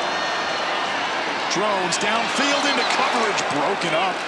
A trio of Hurricanes near that ball, intended for Stephen Gosnell. And you can't be late. If he's a split second earlier, I think he's able to squeeze that one in.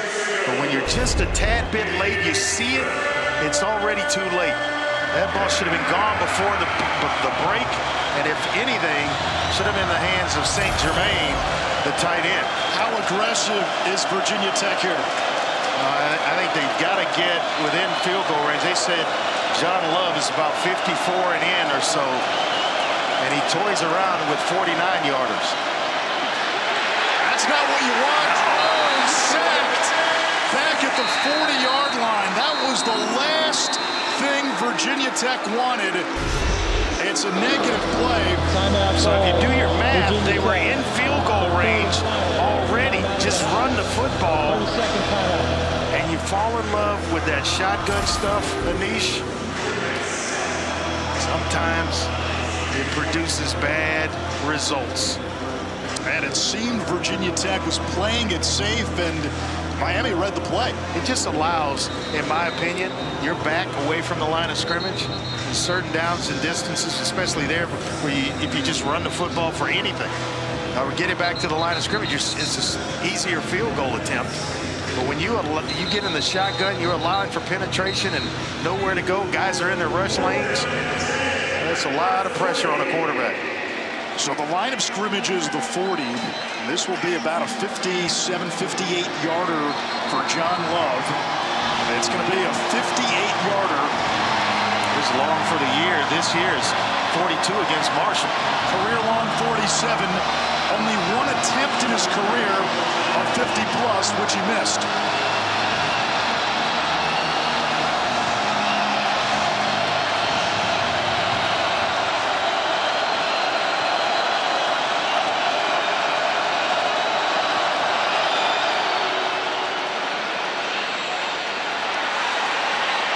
Good. Love from 58. Could have been good from 68. A career long by 11 yards. Wow, did he hit that thing. I mean, the operation was perfect. The snap, the hold, and did he get into that one?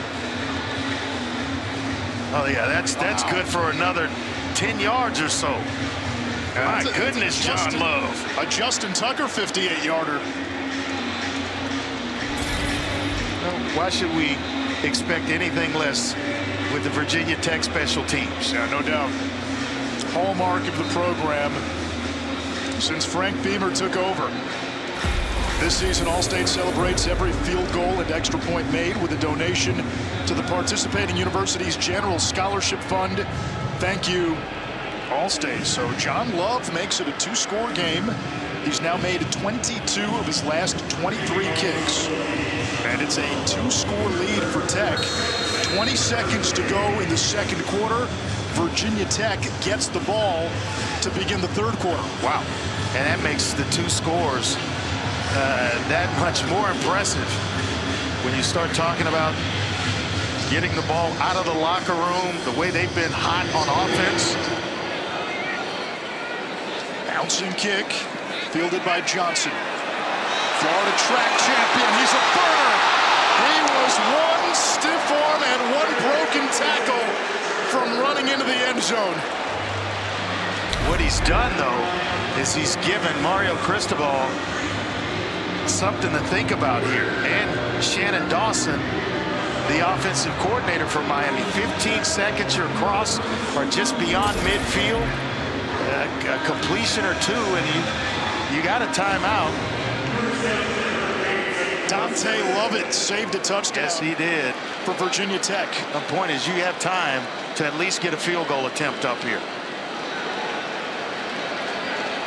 Miami has the 1 timeout. And they've got a strong-footed kicker. Ward takes a shot. Back shoulder broken up. Flag down. Dorian Strong in coverage. Remember, it's not a spot foul in college football. But it does get them closer to field goal range with 10 seconds left. 15-yard penalty, automatic first down. Going to the redshirt sophomore, Horton. And it's Strong who gets called for it.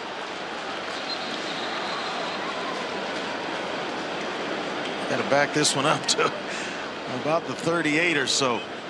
All the way down as if it were a spot foul. I keep wondering when that rule's going to change and become a spot foul. On Tuesday, the Miami kicker, Andy Borregales, hit the right upright from 64 in practice. His career long is 55.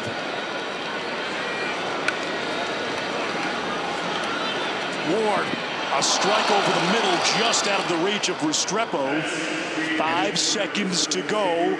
And 1 timeout. What do you do? Yeah, you're wondering why across the middle. He still has the timeout. You can go anywhere quickly and still get the timeout called. So, do you have enough time for a play? I'd go ahead and kick it right here in case something went wrong. I may go ahead and kick the field goal right here if I'm Coach Cristobal. There's still 15 seconds on the play clock. Miami breaks the huddle.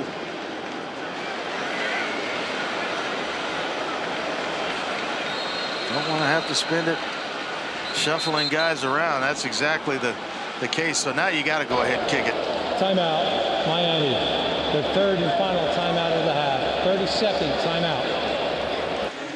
That 55-yarder you're talking about, it's been a few years ago, or 2021 against Michigan State.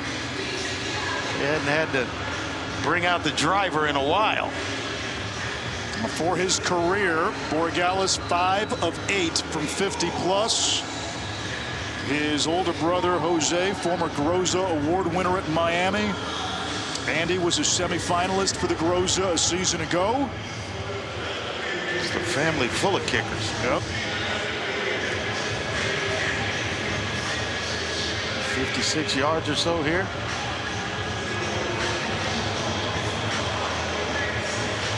Dylan Joyce will hold, and it looks to be a 56-yard field goal attempt. It would be a new career long. See if the pink shoes will pull him through here.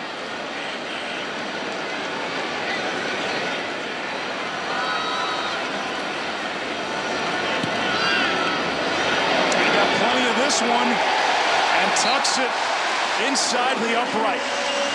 College kickers. One hits from 58, another from 56. Sweet. In the final moments of the first half. Our halftime score, Virginia Tech leading Miami by 7. After the break, it's the halftime report with Matt Barry, Joey Galloway, and Dan Mullen. College kickers.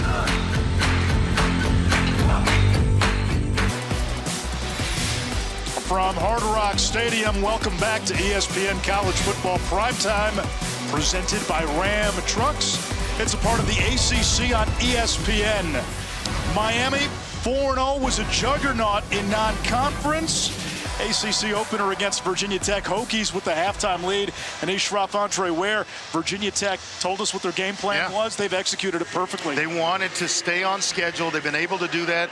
Convert on third downs. They've been able to do that. And then take advantage of turnovers, not just getting points, but the big points. They're scoring touchdowns off 2 turnovers by Miami. And the run game's been there with both Tootin and the running back Drones. Miami had the 2 turnovers, and that has led to 14 points for Virginia Tech.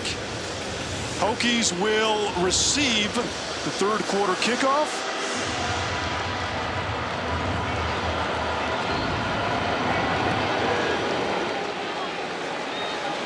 As we take a look at our player spotlight, brought to you by Cintas. Here we go. You see just the production tonight from Cam Ward, over 200 yards passing, but trailing on the scoreboard. And then Tootin has been, he's just running like, like we expected him to. A guy that has found himself in the secondary, averaging about 9 yards a clip. It's impressive, the job that Virginia Tech has been able to do here on the road in this one.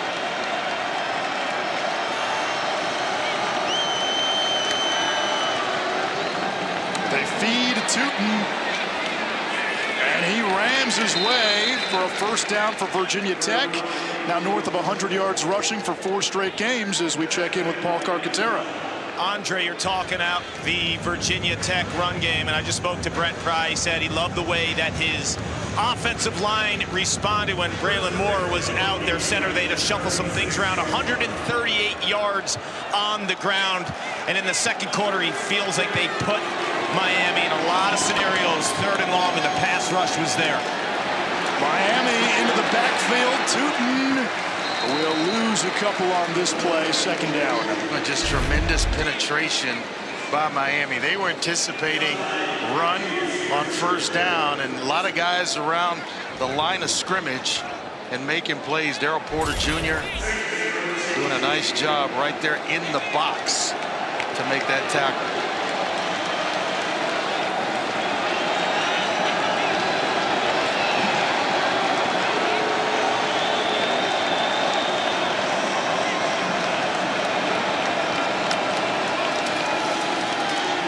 Tootin will try to get some of it back and plows to the 41, 3rd down.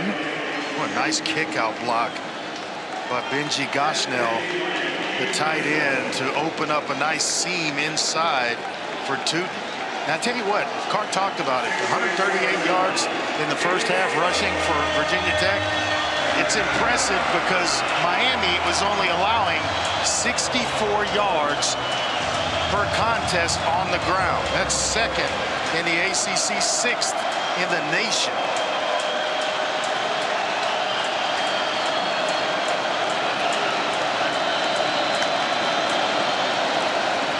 Quick throw, Gosnell the catch, turns it upfield.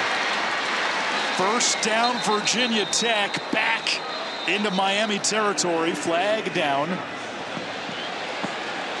A flag right back around the line of scrimmage. Defense number 9. Doesn't matter though. The penalties declined.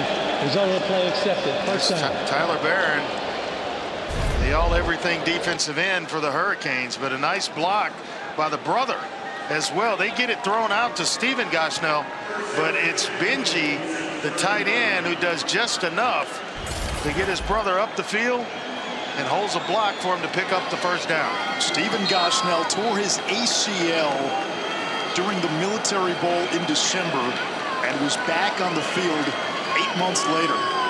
He is a sure-handed receiver that they love him on crossing routes. We have not seen much of Ali Jennings. He was in there earlier for Virginia Tech. Malachi Thomas gets the call, got a yard. Jennings, a former 1,000-yard receiver at ODU.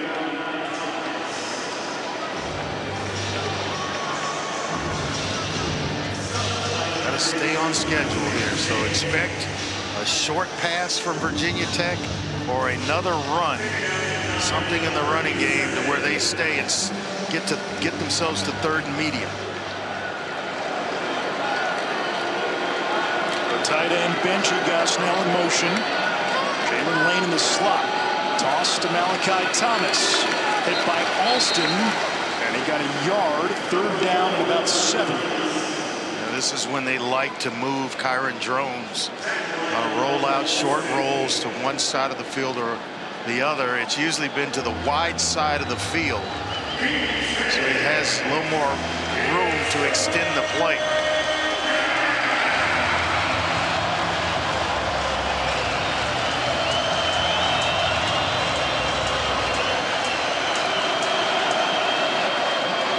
Drones rolling, chased by Barron, pumps. He's going to be short. 4th down. Wesley Besaint making the play. We're not afraid to roll the dice. They've done it 8 times this year. 3 of 8 on 4th down attempts. It's just 38%. But when you have a weapon like John Love, why not add points and extend this back to a 2-score lead? Love hit from 58 late in the first half. This is from 52.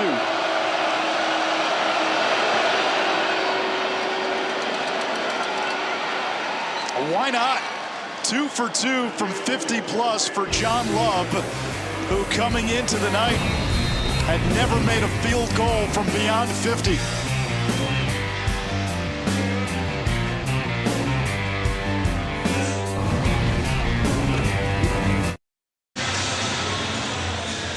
Help people affected by Hurricane Helene.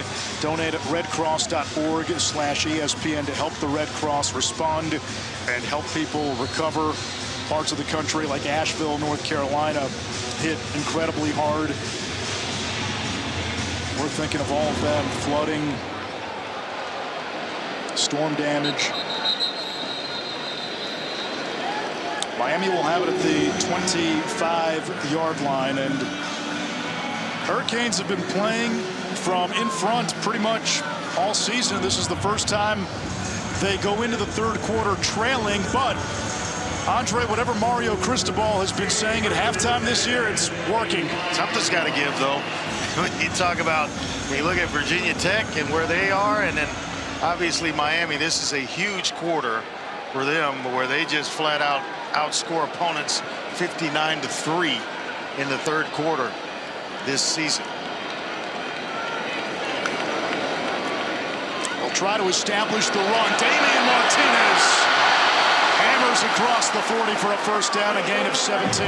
Clark. Mario Cristobal was an offensive lineman. He coached the position for so many years. He wants his team to establish a run game, protect Cam Ward better. Defensively, he told me moments ago, they need to wrap when they tackle Drones, the quarterback for Virginia Tech, and establish the trenches. It's all about the trenches with Cristobal. It's the way that he's recruited.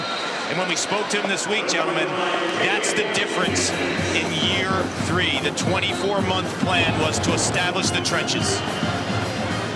Yeah, that's how this team was built, Denise, from the inside out, the offense and defensive lines. The last thing that came was Cam Ward plugging in a quarterback to all of this.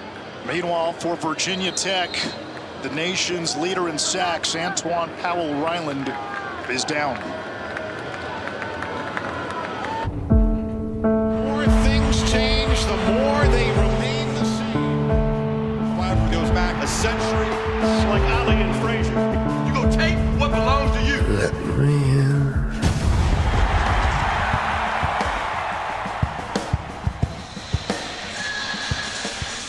Big one Saturday in Tuscaloosa, number 2 against number 4.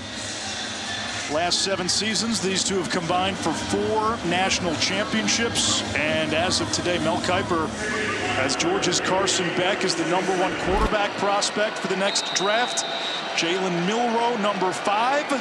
And at number 4, Miami's Cam Ward. That's going to change. Why do you say that? I don't agree with it off the cuff right away, and then You know, you start to see this young man play and some of the things he can do, he's going to jump up a lot of draft boards. They keep it on the ground. Wow. Stopped at the line of scrimmage by Spencer. It's third down, so 3 straight runs to begin this third quarter drive for Miami, trying to establish the line of scrimmage. And this Virginia Tech defensive line has held its own, and right now no Antoine Powell-Ryland on the field. He was helped off by the trainers during the commercial break. Burgos is in for him. Another excellent pass rusher for Virginia Tech. Pressure off the edge, quick throw, Restrepo on the slant, and then the yak. Well, this is off a blitz, but needs great recognition by Cam Ward and Restrepo. He's just going to turn and show them numbers once he's open on the outside. They pick up the blitz, sitting right there for his quarterback to deliver the football, and they are right in sync with one another. Restrepo last year 1,000 yards receiving. Just the 6th time a Miami wide receiver did that. Off play action. Ward can run, and he will. Close enough, I think, for just a little bit shy of the first down marker. No, he actually got there. He's just so calm, cool, and collected that he's not in a hurry to do anything. He processes well. The only thing he does fast is get through his reads, and the ball comes out. And it's a very, very quick delivery, that of Cam Ward. There was a great Hemingway line on a bullfighter when he said, "I've never seen him do an awkward thing. He won't until he gets scared. He never gets scared." That seems to be Cam Ward as Damian Martinez lowers the head and gets inside the 25. The confidence just oozes off the young man. I know he's not afraid of anything. You got APR there, and he's going to the locker room. I initially thought it was just cramps. Maybe bad enough where he needs maybe an IV. That's a big loss. He leads the nation in sacks. 9.5 sacks a season ago. Ward downfield, tipped and picked. Spencer off the deflection. Spencer's got a convoy. Arroyo finally chased him down the tight end. Cam Ward had 2 interceptions coming into tonight's ball game. He has 2 tonight. They just peel back. Nice job by Dorian Strong. It gets tipped into the air. And then it's Spencer with the interception. Caleb Spencer, a Miami transfer. What a heck of an effort. And he didn't just try to, he wasn't satisfied with just the interception. He was trying to house that baby. Almost did. Yeah, if not for the effort of Arroyo, he might have been in the end zone. Virginia Tech has 2 touchdowns off of Miami's first 2 turnovers. Drones moving the pocket. Fires on the run. Incomplete. That's a ball that has to be caught by Gosnell. If you're coming to win, it's a tough catch, but it's a catch that has to be made. Gosnell is a dependable, sure-handed receiver. You're not going to see him drop many. But boy, that's one that he's going to kick himself over even if they win this game.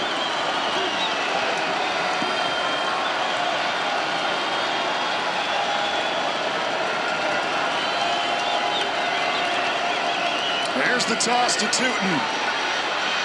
Now that play has been working all night, really all season for Virginia Tech. That little quick pitch, I mean, it gets you outside, and all you need is just somewhat of a get in the way block so that he can turn the corner or get himself up the field. And they've done one heck of a job with that play and getting it blocked up just right for Tootin.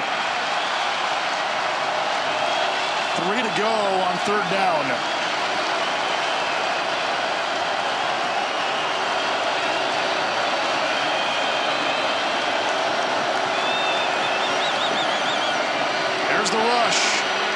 Jones drops it off, incomplete, left it short for Benji Gosnell, the tight end, and John Love will come on for field goal attempt number 3. Crazy part about it is both Gosnell brothers were in the same area.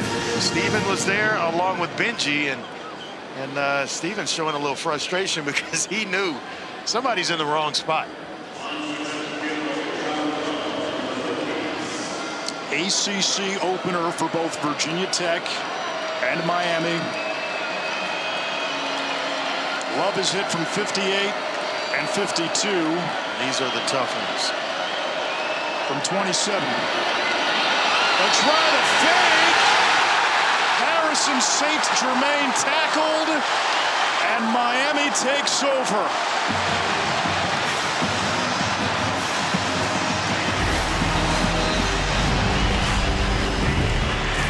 Need the points. You're trying to extend a drive. Miami, you're not fooling them. It's going to be their ball on the other side. Let's go back and take a look at the play by Malik Bryan, who gets excellent penetration, doesn't fool him, and they're trying to run a little shovel pass underneath to St. Germain, goes for nothing. My question, Anish, why not just kick the field goal? Well, you had the turnover. Now you've given Miami some momentum back. Fletcher gets the call on first down. Exactly right. I mean, you kick it. You extend the lead to 30-17, and just it's a little bit more pressure that Miami feels right now. Well, they're feeling pretty good about themselves after that stop. Ward boomerangs it, and he's got an open man. That's Jacoby George. You imagine part of the thinking was it remains a 2-score game with a field goal. You get all that, but you've got Miami on the ropes right now. Yeah. And now you've given them an opening. And let's be honest, Andre, when you play a team like Virginia Tech, when it comes to special teams, you prepare for everything. You're expecting something like that at some point, and tell you what, hats off to the Hurricanes. They were prepared, ready, and executed.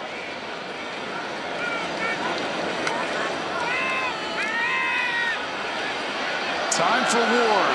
Hit as he throws it, and it's caught. Isaiah Horton brings in the wounded duck. But it's going right. It's going right. They get to the face of Cam Ward. Excellent pass rush, and he's hit right as the ball is about to come out. Stays in the air forever. Pinay hits him, and it's Horton, the youngster, the redshirt sophomore out of Murfreesboro, Tennessee, that comes up with a big grab. Had a career high 8 catches for 108 yards last week. Fletcher sets up a second down, and you get the sense Miami a little more committed to the run, establishing the line of scrimmage here. They are. They have their run blocking tight end in the game, and Cam McCormick, who is excellent, an excellent inline blocking tight end. It opened up a nice little crease there.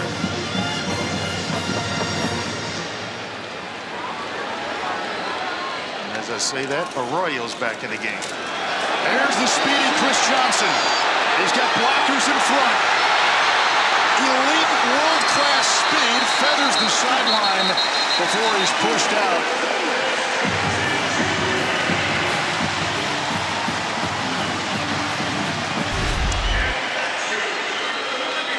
Noah, the right tackle, watch his block here as he steps down, pulls outside, just showing you the agility of a big guy. Cleans up everything. Hey, I got you. Trust the block. Young fella, come on behind me. What a block. And they just praise this young true sophomore that they have at right tackle. He got one block. Yeah, he got one block and was looking for a second one down the field. Who did Mario Cristobal compare him to? Pinay Sewell, the best, one of the best in the business on the next level. He has next level talent. The young man, number 61. Oh, I know him. Meanwhile, an injured player for Virginia Tech.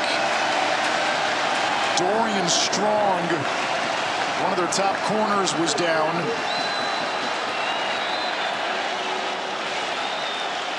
Boy, that fake field goal. Don't you know, Virginia Tech and everybody on that sideline would love to have that call back.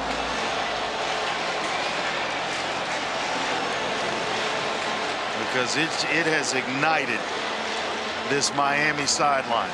Jalen Jones also down, so two members of that defensive backfield. A strong 44 went down. Jones, a converted wide receiver from Thomas Jefferson High School in Richmond.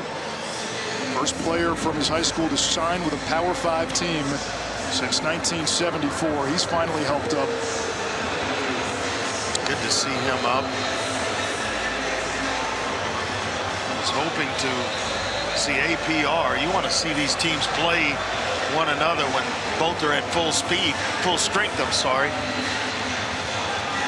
Miami's run game has been activated in the third quarter. Strong and Jones on the sideline.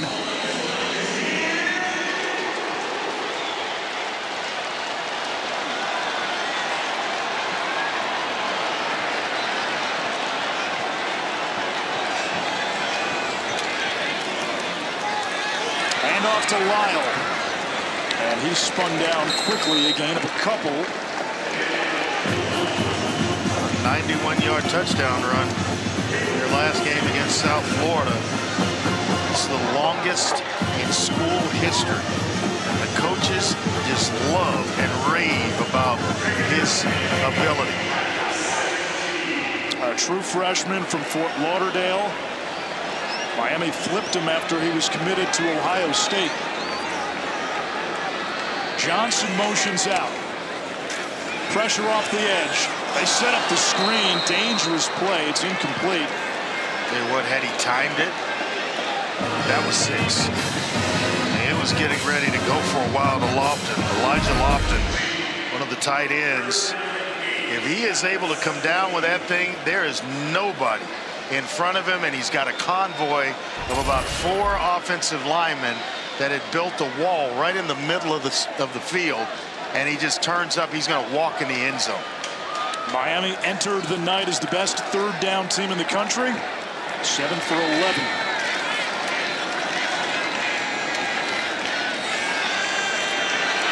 Ward steps up, tucks, runs, touchdown Miami.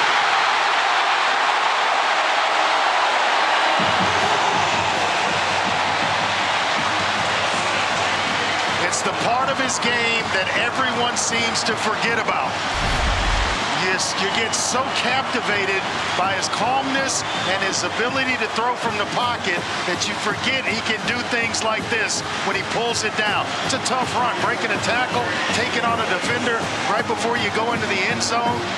He's got everything you need to play the position.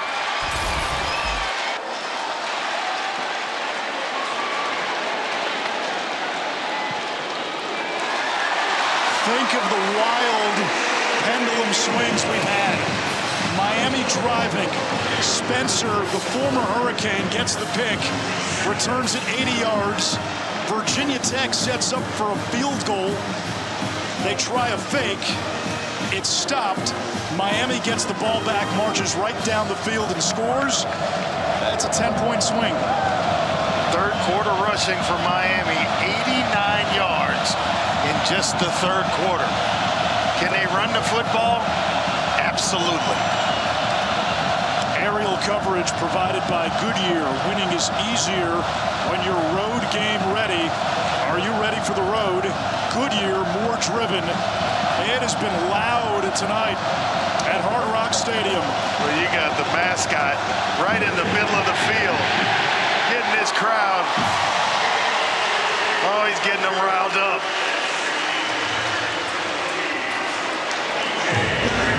Sebastian finally runs off.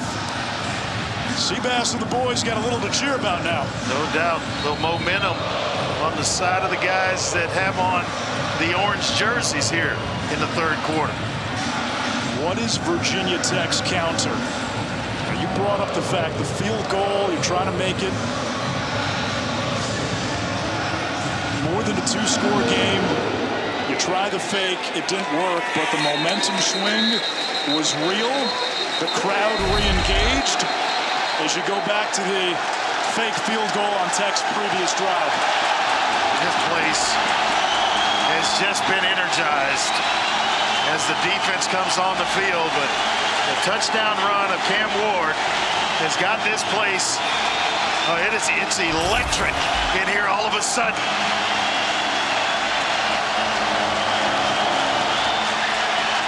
Over the last 20 years, there have been a lot of false flags proclaiming the U is back.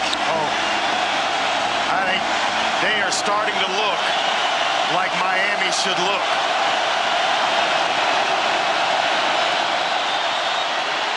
Drones chucks it to the sideline, and the tight end Gosnell with the rescue. That's a heck of a play. It appeared to be a broken play. Yeah, I thought Drones was getting ready to go down in the backfield, and Gosnell, the tight end version of the family, finds himself wide open in the flat. Dangerous pass, but man, is it effective.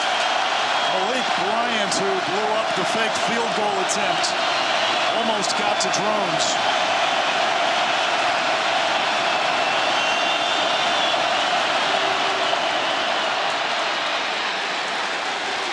First down run for Tootin. And you ask, what does Virginia Tech need to do? Exactly what they're doing. Move the chains, eat away at the clock, and find a way to the scoreboard at the end of drives. How do you do all that? Staying on schedule, which is the thing they told us.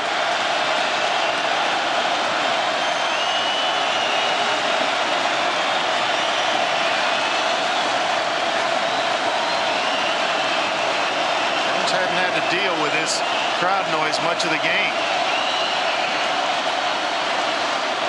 A toss to Tootin. There's Bryant again. He's been in the middle of it all.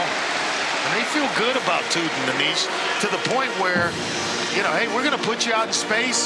We know you're going to have defenders show up, but we like what you bring, and he moves the pile towards the defense as opposed to back towards his offensive side of the ball. But and he comes up a little bit gimpy after that run. 18 touches for Tootin. They wanted to get him 20.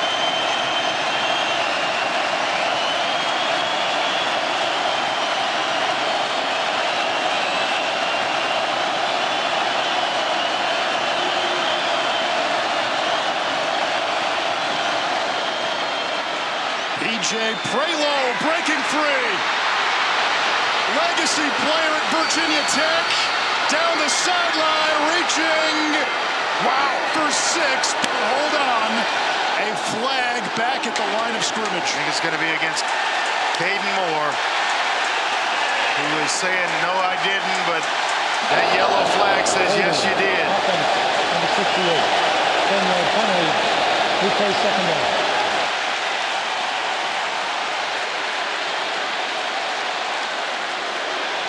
Wow. Let's see if it was even a factor in this run. That looks just like a good block. Oh my goodness.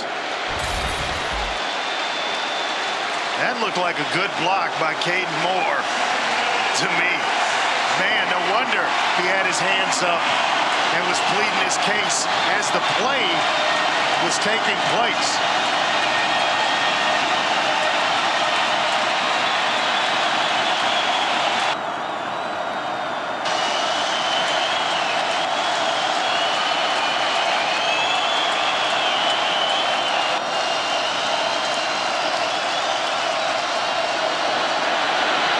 Drones, shot play. Incomplete. Frederic and I thought a flag should come out. He got, yanked. There's a flag. Yeah, he got yanked at the point he's trying to go back and make a play on the football. Just can't do it. The line judge from way back is the one that throws the flag. And I thought rightfully so.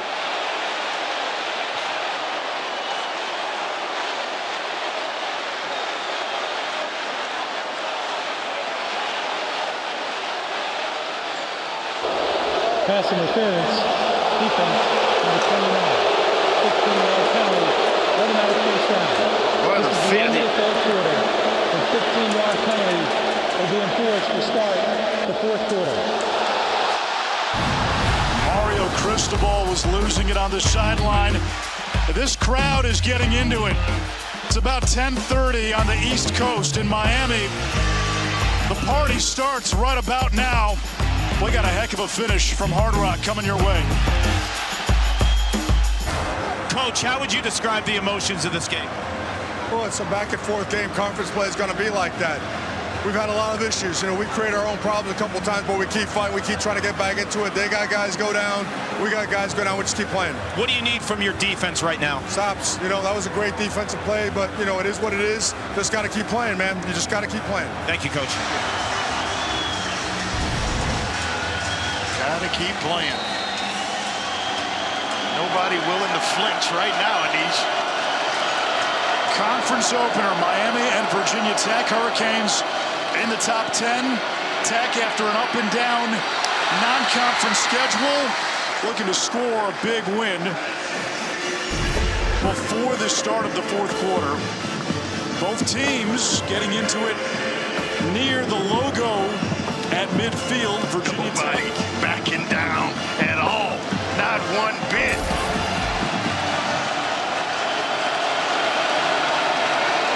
Oh, love it.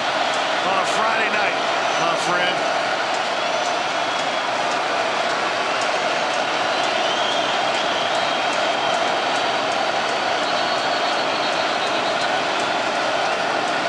Play clock is seconds. Gonna have to now they have a play clock out. issue, and I think we're going to get a whistle.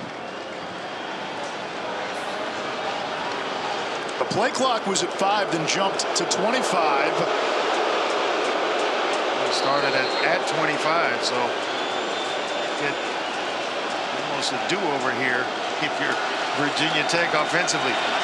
Take your time a little bit.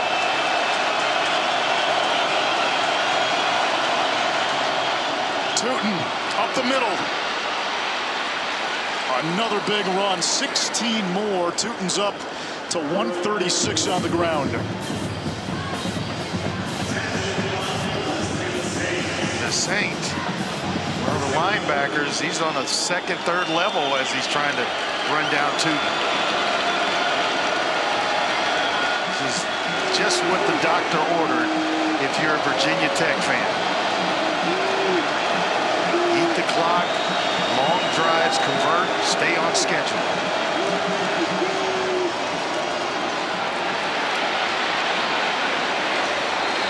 Tootin picks up 2. Watching Tootin right now, he's the perfect blend of speed with vision and toughness. In high school, he ran one of the fastest 60-meter times in South Jersey history. He also wrestled growing up and taught him balance and leverage, but more importantly, Andre, we love wrestlers, man. No point in the finger mentality, because it's one-on-one, it's old school, and rarely do you see the smaller running back, the wrestler. It's always these big linemen, but Tootin got it done on the mat. Yeah, he hadn't been lined up much tonight, Clark. He's making guys miss. They think they have him in their eyesight, and then all of a sudden he's through them into the next guy. There's the blitz. Drone stands in, completes. Lane giving Tech a red zone chance. What a response to a beautiful Miami drive.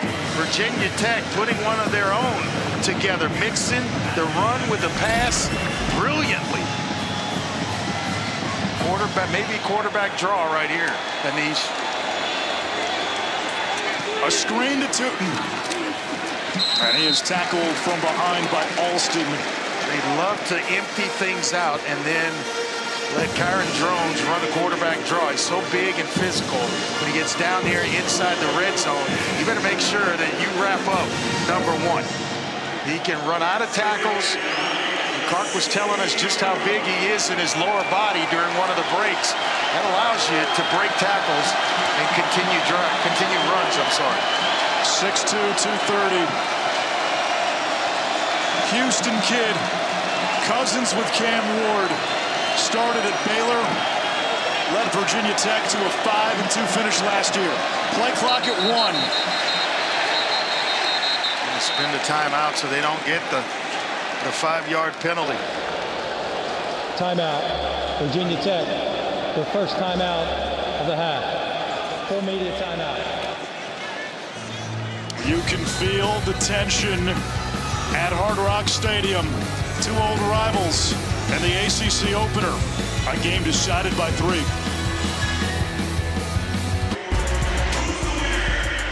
This is college football primetime presented by Ram Trucks. Another Friday night thriller. Virginia Tech with a 3-point lead on the road against number 7 Miami. Hokies were more than a 2-touchdown underdog tonight. Drones chased, hit, throws it away in the direction of Green. And he had Green one-on-one at the top of the screen, working against Porter. And if you want a quick throw, it's the pre-snap read that takes you to that matchup where the ball can come out, and it's just those two that are going to battle over it, rather than an almost sack and another momentum swing.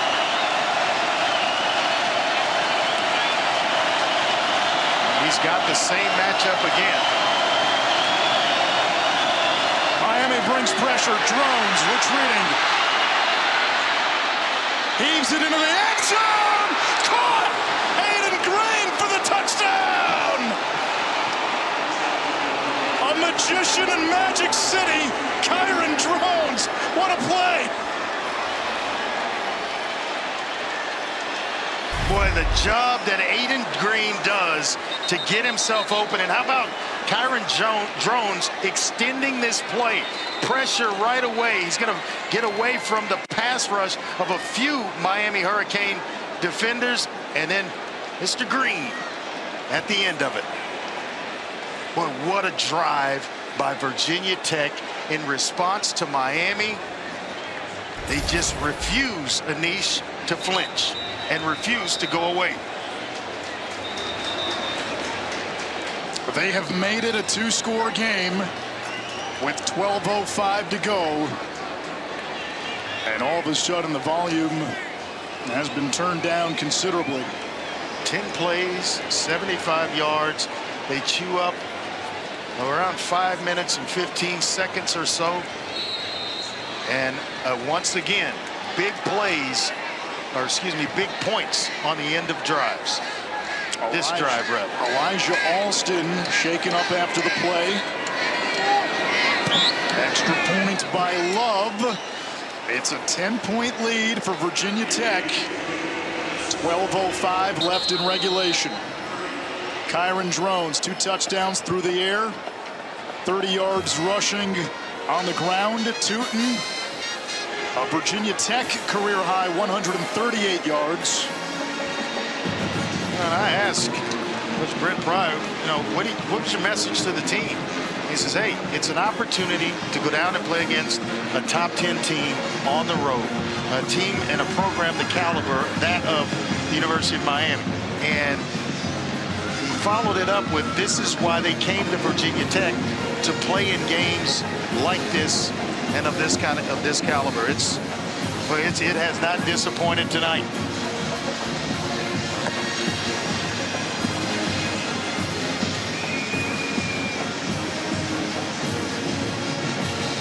Virginia Tech has had a counterpunch. They've taken advantage of 3 Miami turnovers. They're sitting in the middle of the ring, just throwing punches at each other, and no one will back up.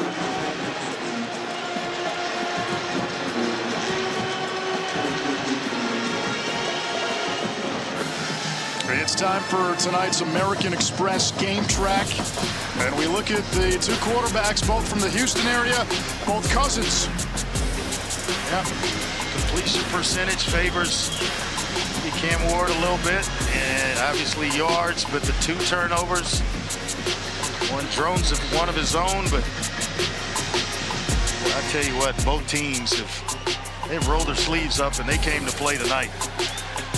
Virginia Tech felt they let the Vanderbilt game slip away. They let the Rutgers game slip away because of how they started, making some miscues, self-inflicted errors. They felt they were a few plays from 4-0. This has been a vintage lunch pail performance from the Hokies. Totally agree with you in that regard. It's been a workman's-like football game here for Virginia Tech, and it's exactly what they said it was going to take. It's going to take 60 minutes of football. They knew it and came in prepared to play it. And it looks like they may get APR back for this series. Son lined up on the sideline with the defense, ready to make his way back in. We check in with Kark. I'm about 5 yards from APR. He's jumping up and down. He is ready to go. Chin strap is buckled. And you know what's interesting? If someone talked about this game in August, no one would be surprised with what's going on right now. Virginia Tech returned 21 starters from a year ago. Drones, the quarterback, ended the season with a 5-2 record. I was talking to Jim Phillips, who's the ACC commissioner, and we were talking about those 2 losses. This is a team that's capable of coming down to Miami and winning. This was a team that a lot of folks nationally thought could be a dark horse, not just to win the ACC, but as a potential playoff team. Cam Ward entered the night with the Heisman hoopla around him. His team down 10 with 12:05 to go. Top Rank Boxing is coming up. Bernardo Osuna lets us know what's on tap. Top Rank Boxing on ESPN features Sandy Ryan making the 3rd defense of her welterweight title against Michaela Mayer. Back on home soil at the theater at MSG, looking to become the women's champion at 147 pounds. That'll be immediately following Virginia Tech at Miami. First down, Miami. Virginia Tech was offsides on the kickoff, so Miami will start at the 30 instead of the 25. And Cam Ward had that first close-up week 1 against Florida. He's got another one tonight. Chris Johnson motions out. Johnson catches the screen. Stiff arm. Out of bounds near the 35. Well, you just kind of have to stay at home with him, right? If you're the first guy to arrive, because you know he's going to throw you a move. And if you bite on the move, he's so quick and fast that he's by you. And it looked as though Delane was in position, but then once he gave him the hint to go inside, he bit, and that allowed him to pick up, what, 4 yards, or basically it should have been nothing.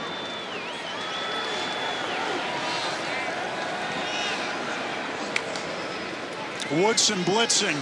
Ward stands in, and Woodson affected the throw. It's 3rd down. Totally affected the throw. They bring Woodson off the edge. He's right into the face of Cam Ward immediately. And so you're trying to throw a little hitch to the outside. You can't really even see where your receiver's located. Antoine Powell-Ryland into the game on this 3rd down, passing down.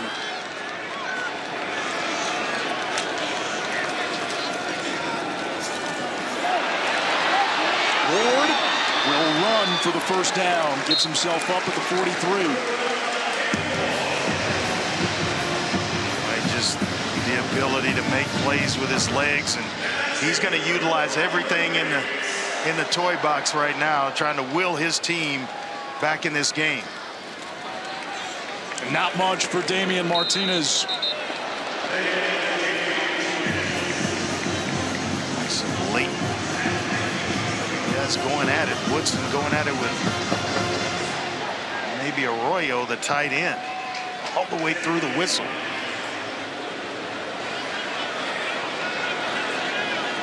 Miami might have numbers top of your screen. Ward up the middle, a strike.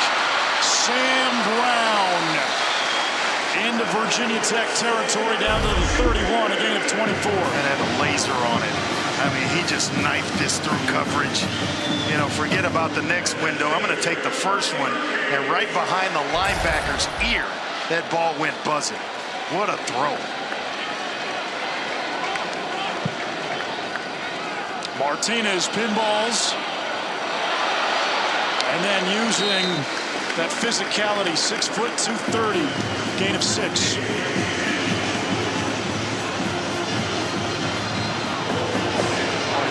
Nelson is down for Virginia Tech. Maui Noa, the right tackle from Miami, is asking out of the game.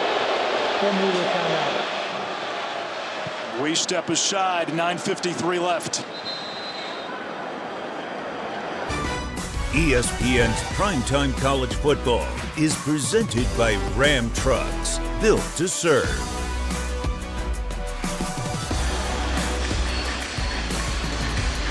A strong legacy of quarterbacks at Miami, Testaverde and Torretta. Close friend, Gino Torretta. Jim Kelly was a first-round pick. Bernie Kosar, #1 overall. Shockingly, since Miami's been in the ACC, they've only had one quarterback drafted. That was Brad Kaya back in 2017. Wow. That's going to change in the spring of 2025. I got a feeling it's going to change going forward the way Coach Cristobal is recruiting to this program. Empty set on 2nd and 4.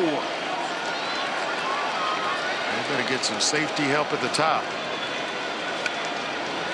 Blitz off the edge. Ward steps up. Room to run. Inside the 10.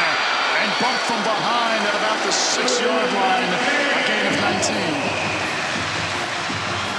This is a critical time for Virginia Tech's defense. We saw Cole Nelson exit the game with cramps. The humidity right now, 86% up in Blacksburg in the mountains. Brent Pride told me they get the heat in the summer, but not the humidity of South Florida. I see guys with hands on the hips and emptying the tank.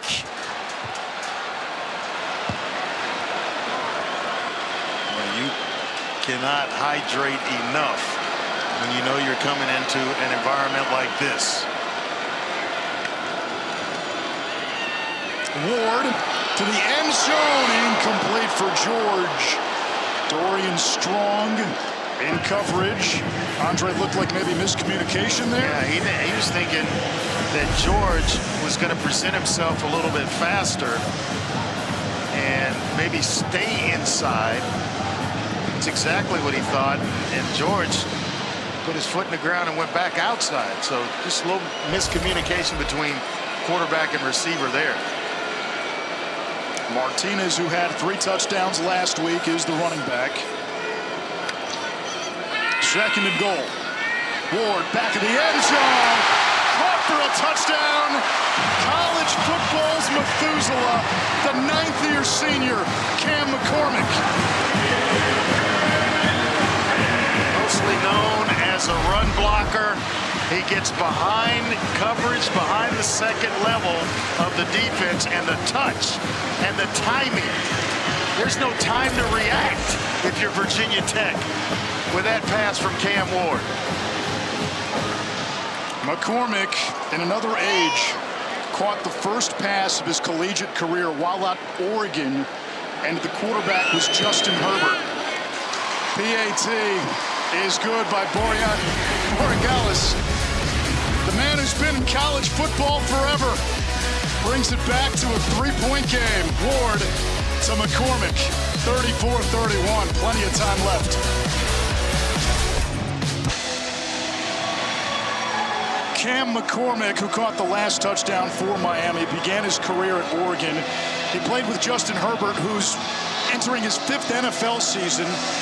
Redshirted in 2016, from 2018 to 2021 due to injuries and then the COVID year, only played in 3 games, transferred to Miami in 2023, and now in his final season of collegiate eligibility. Many medical red shirts plus the COVID year. That's how you get to 9. Are you sure it's his last one? For some people, it's the best 4 years of their lives. For Cam, it's the best 9 years. Double up on it. Brent Pry will try to change the narrative as head coach at Virginia Tech. 1-9 in 1-score games this season, or in his career. 0-2, both losses this season, I should say, were 1-score losses to Rutgers and Vandy.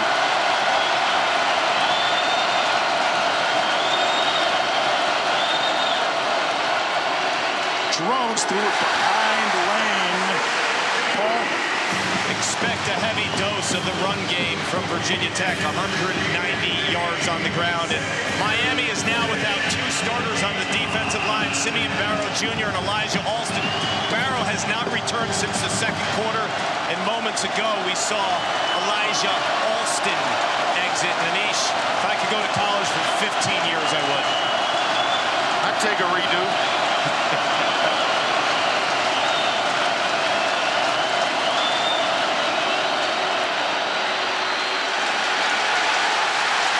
Newton, a lot of spinning.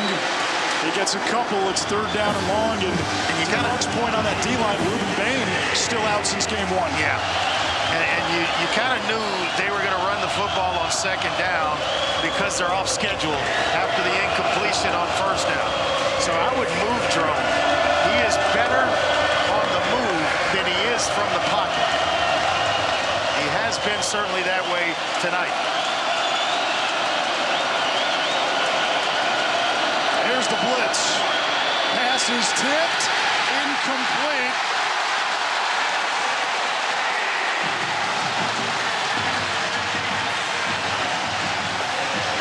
And Virginia Tech will punt. A lot of time on this clock. I'm just surprised.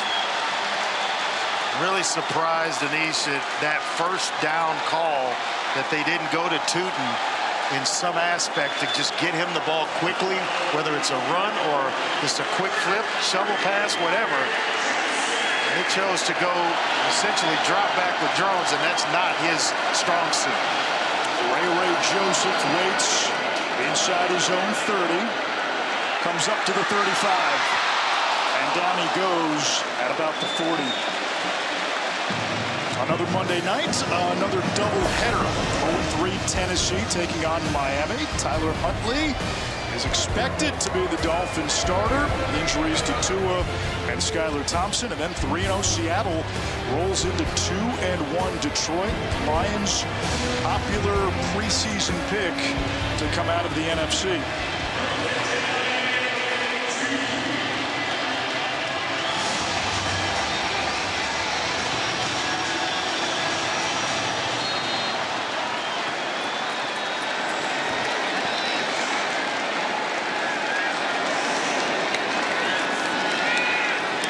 Steps up and engulfed, sacked back at the 36-yard line. Aeneas Peebles. He's a big fella inside. You don't really expect to get pass rush like that from the inside from 16, Aeneas Peebles, but he just goes right around the right guard, Inez Cooper.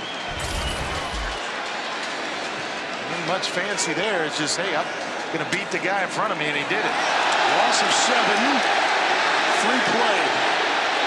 Ward downfield, and the catch made by Arroyo. Now, I don't know if it's enough to not take the penalty. I think you take the penalty and save the down if you're Miami. Now, I think it's an offsides penalty against Virginia Tech, and that's what it is.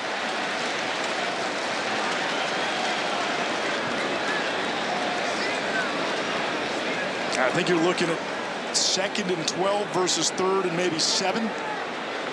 Right. Offside defense, number 91. 5-yard penalty. Replay second down. And that's faith in Cam Ward. No doubt about it. You've got the experience of Cam Ward, a senior quarterback, and you get a do-over on 2nd down, but 5 yards. There's no doubt about it. You get it to 3rd and medium. Feel pretty good about it, and you dare not play man-to-man because that's where he's torching Virginia Tech's defense. When they go man-to-man and he's able to break through the pass rush, there's nobody there because they're running with receivers. Ward has been dangerous with his feet as well. 290 through the air, 57 on the ground. He's Miami's leading rusher. Quick throw, Jacoby George, stutter step across midfield, and it's going to set up a 3rd and 1. He just has the body language of a U receiver, doesn't he? I mean, you just love watching Jacoby George play football. Talented young player. Plantation has that stop and start ability that all the good ones that have played here have had. Now the center, Zach Carpenter, hobbling a bit after the play. He stays in. A couple of extra tight ends.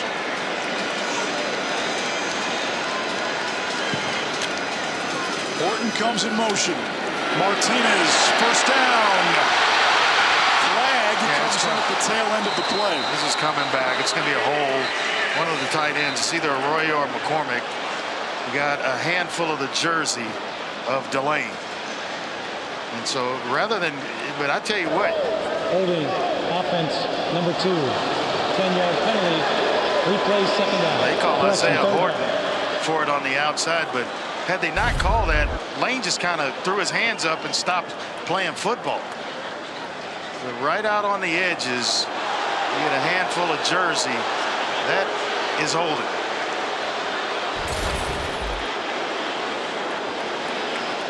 But you've got to play no matter what. You don't know if a flag's coming.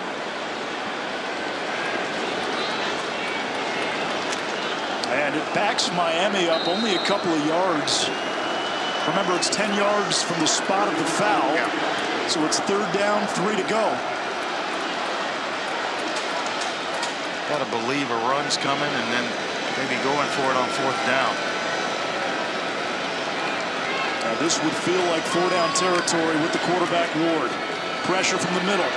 Ward throwing downfield into the Virginia Tech sideline. Incomplete. 4th down. He kind of knew it, just kind of waved it off and like, hey, turn the page, let's get to the next one. You won't see him throw many like that. He had a receiver in the flat open and just overshot it. The old elbow dipped and the ball went high on him. 300 yards passing for Ward. He has now done that in every game this season and for the 33rd time in his career.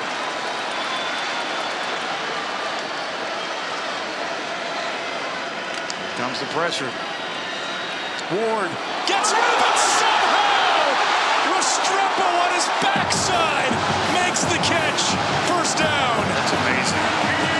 Amazing catch by Restrepo. You're talking, here comes the all-out blitz. And Restrepo he's trying to redirect himself. He slips, but just the presence in mind to put his hands up, and the ball finds his hands. Amazing play.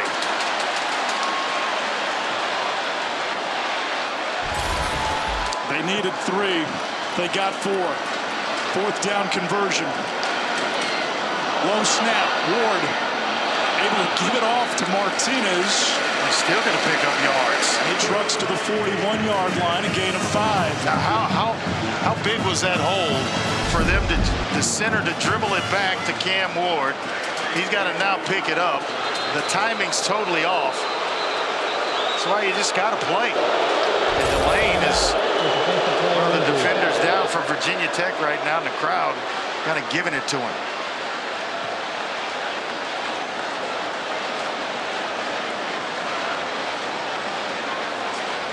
Now, one thing about Cam Ward, he's lost a fumble, he's turned it over twice, yet you never sense an ounce of panic. None whatsoever. And the good ones, that's how they play the game. It's, hey, let's turn the page, get to the next play, that's over. And that's what he conveys to all the guys that are in the huddle with him, not only them, but the guys on defense. If you watch the defense make a play, the first guy congratulating the defense for that is Cam Ward. His confidence, his swagger, the coaching staff felt that was a missing element to this Miami program. Aerial coverage provided by Goodyear, ready for every challenge the road game may bring. Goodyear more driven as Delane gets helped off the field. He and Strong form one of the better cornerback tandems in the ACC. What a game. What a game. And they're going to bring in Dante Lovett, who's played a lot in this game. He's giving Delane and Strong a break here and there, playing in the nickel spot, and he used him as a blitzer as well, but now he's primarily on the outside. And he's matched up with Sam Brown, who can get deep. Yes, he can get deep, and that's where I'm going if I'm Cam Ward. He just entered the game. That's where I'm going, to that matchup at the bottom. Right here. No safety help in the middle. The safety's over in the middle. You got all the sideline you want. Martinez gets the call. A couple, it's third down. Paul? You guys are talking about the calmness of Cam Ward, and Andre, you'll like this. He told me coming from a wing T offense in high school, it made him a student of the game. He was required to know the position inside out, making sure he's ready for anything that's thrown his way. And I know part of your journey too, wing T quarterback. Yep. Everyone had their doubts. You buckle down, you learn the position for moments like this.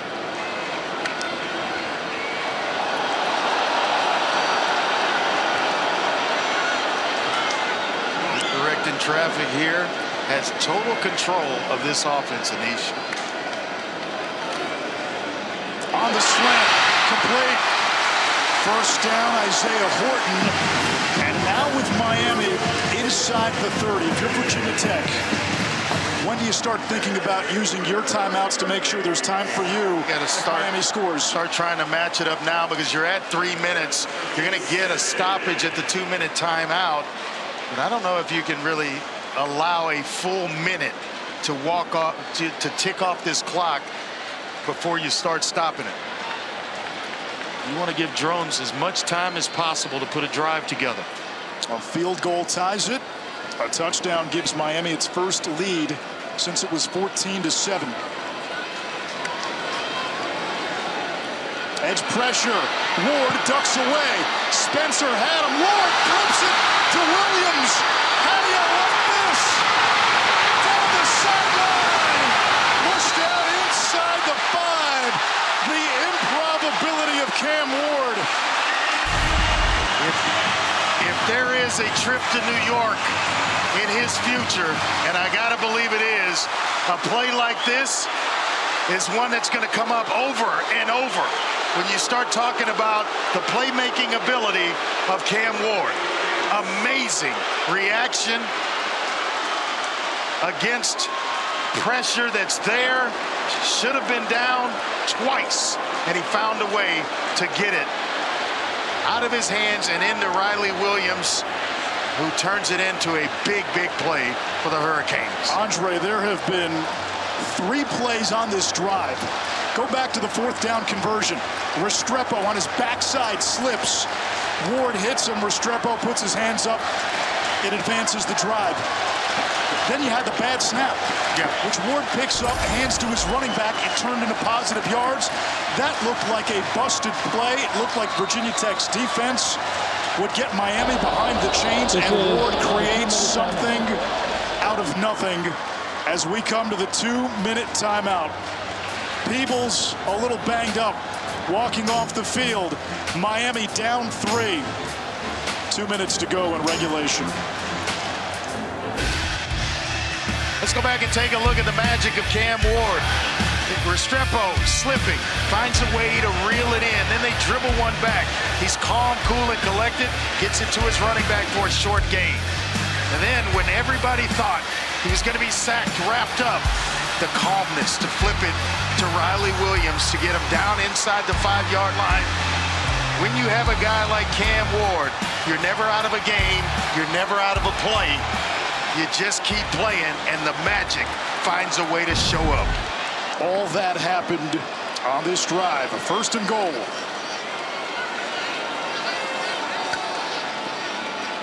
Ward to a wide open Horton, and Miami takes the lead.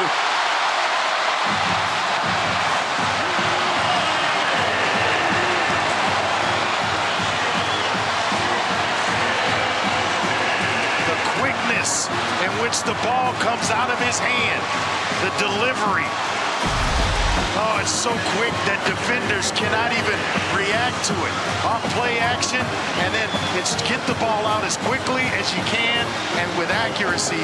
Horton The young redshirt sophomore cleaning up tonight as Cam Ward's thrown now his 4th touchdown pass. And this field goal is big. It means Virginia Tech, this extra point rather, it's good, which means Virginia Tech needs a touchdown. Well, wing T quarterbacks aren't that bad when you let them sling it. Well, the other quarterback from Houston will have the final say. 1:57 to go. Eternity with 3 timeouts in his back pocket. Kyron Drones has done it with his legs and his arm. Yes, he has. Keeping his eyes down the field, finding receivers, making Miami pay early in this game for turning the ball over, but throwing blocks. I mean, you've had just about everything you wanted to see out of this quarterback matchup. It's been spectacular on both sidelines. Drones and Ward, the 2 relatives going at it on a Friday night. Couple of cousins, both from the Houston area. And Ashraf with Houston area native Andre Ware, former Heisman Trophy winner Andre Ware. Paul Carcaterra down on the sideline. You mean Ware, right? Andre Ware. See, Carr called you Andre Ward earlier in the week, and with Cam Ward, the way he's playing was bound to happen once. Just don't hit me like Andre. Oh, let me tell you something. I'll tell you a quick story. I've gotten calls thinking I was Andre, and they were in the middle of talking contracts. And I'm like, hold up, you mean Andre Ward, the boxer, right? Oh, I'm so sorry. So, trust me, it's happened plenty of times. Heisman Trophy winner Andre Ware. You take his money, Dre. Right? You take the boxer's money. Absolutely, I would. Deposit right in the bank.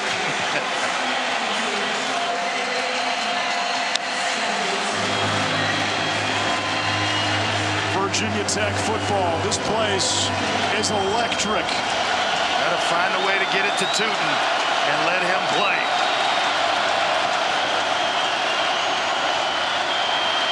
Lane hangs on, slips a tackle, and pummels forward for a gain of 7. But he's not very big. At 5'10", about 195 pounds or so. But he breaks tackles, he's reliable, and he's a playmaker. Clock continues to run. 2 timeouts for Tech. Delayed pressure. Throw to the far side. That is caught. It's Stephen Gosnell. Porter in coverage. A first down that momentarily stops the clock. Stop it. Get everybody in place, and they will wind this baby as they have.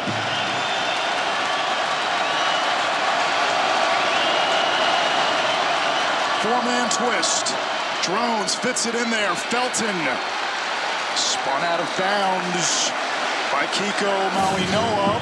They want to call the timeout. He was inbounds. He was down. I would take one right here. No reason to rush. Take the timeout. Get the proper play call. Clock continues to run. You can't tie this up with a field goal. You got to score a touchdown, and you need the time. 50 seconds. Time for Drones. He'll try to run. Pulled down from behind. It's 3rd down. Clock still running. Virginia Tech not taking any of its 2 timeouts. Should have taken it after after first down. And now they do. They let about 6 seconds off the clock. It's more than that, Anish. Between where they should have taken the timeout. Virginia Tech, their 2nd timeout of the half. And where they just took the first one. Just call the timeout, settle everybody down, and get the proper play call. There's no reason to go home with a couple of timeouts in your back pocket. Since taking over as head coach of Virginia Tech, Brent Pry is 1-9 in 1-score games. That's where you turn the corner as a program. When you start to win those, then you know you're pointed in the right direction. I just can't believe the amount of time. We're well over, probably at a minute or so. After that first down play, a timeout should have been taken. not like you're looking to go kick a field goal. You got to get in the end zone. You need as many plays as you possibly can to do it.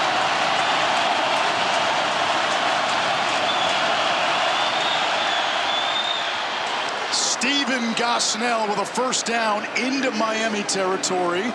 It momentarily stops the clock. Now the clock starts again.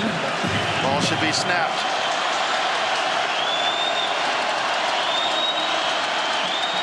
Drones dancing around, hit by Bryant, able to get it to Tootin, who spins out of bounds. The clock stops with 18 seconds to go.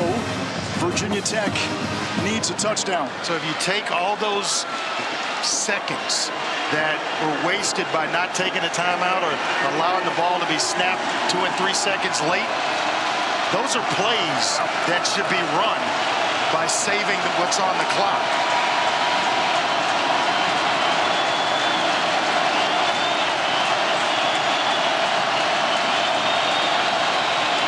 And Virginia Tech, oh, it's Miami. Initially, the officials signaled that Virginia Tech had called a timeout. It's Miami who calls a timeout.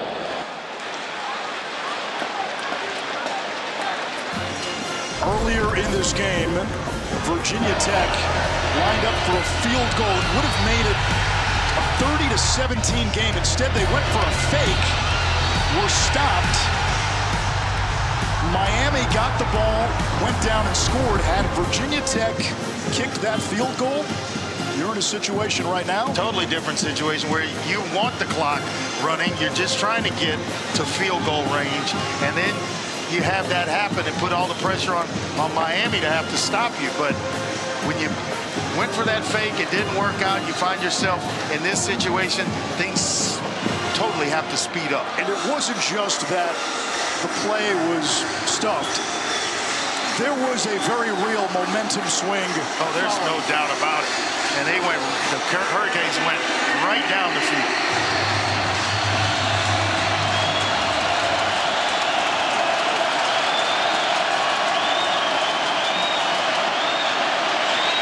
Drones steps up. Deep downfield. Green was out of bounds. 8 seconds remain. Deani Hill in coverage. It's a lot of time to run one play. It's clearly out of bounds.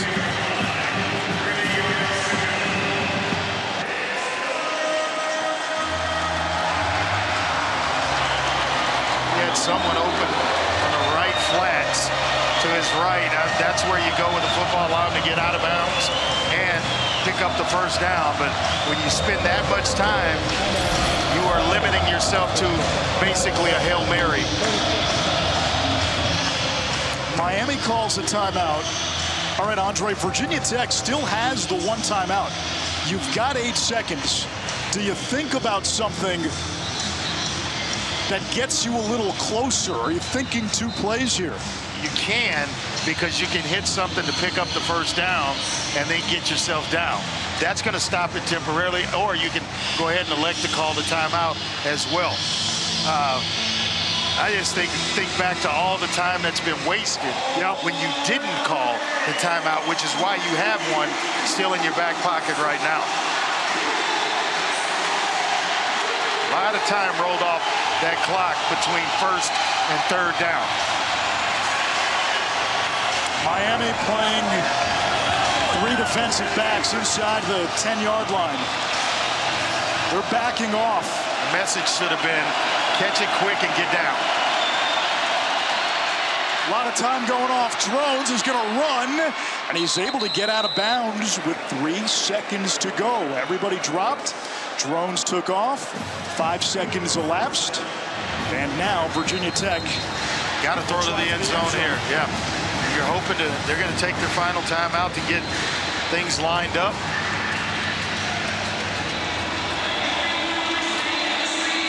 What a game. What a ball game. 31 yards to go for Virginia Tech. Looking for a top 10 road win.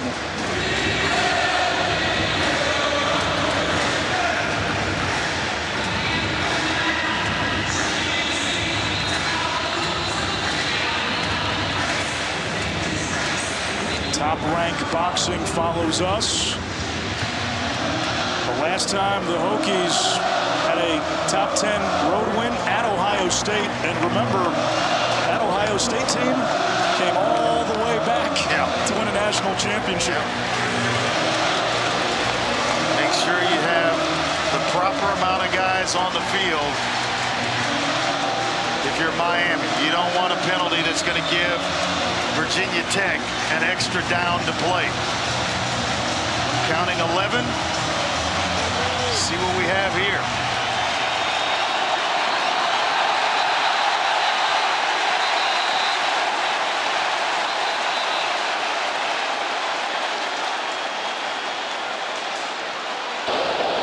There's no foul in the play. Timeout was called by Miami. Miami uses its final timeout. You want to talk about playing big when the game is on the line? Cam Ward in the fourth quarter alone, 8 of 11 for 88 yards and 2 touchdown passes. Brought his team all the way back. He put a few plays on the Heisman reel tonight. For more post-game coverage of this game, ACC Network has you at the conclusion of Miami, Virginia Tech. Reaction. We'll hear from the coaches, players.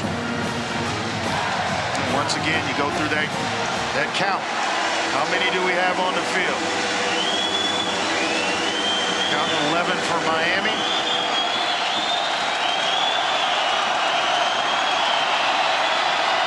Comes down to this. Drones lets it fly.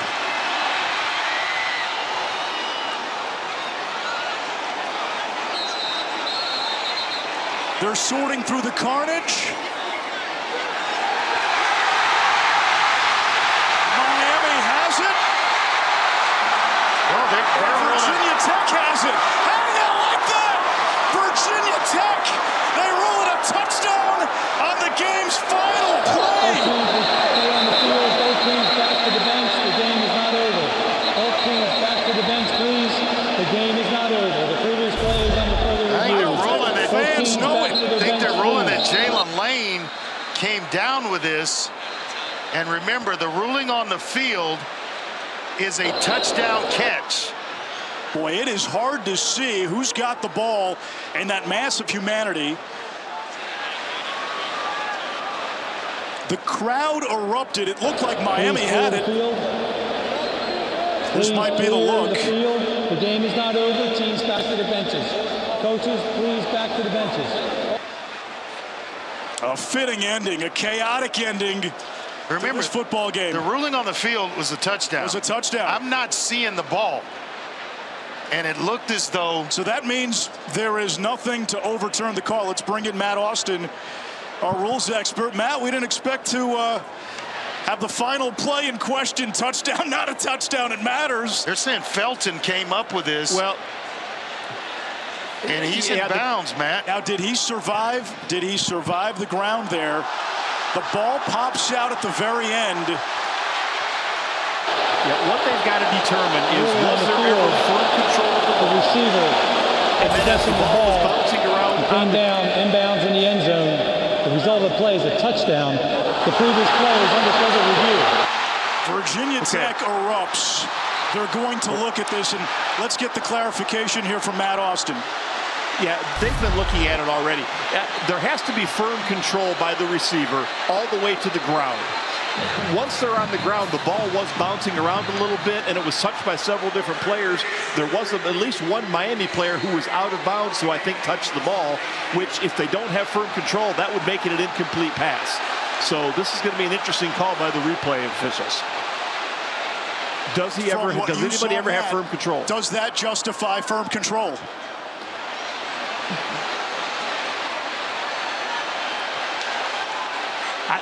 Matt, do you see firm control? Not in my opinion, because as he hits the ground, the ball is still moving around. But again, is it clear and obvious to overturn?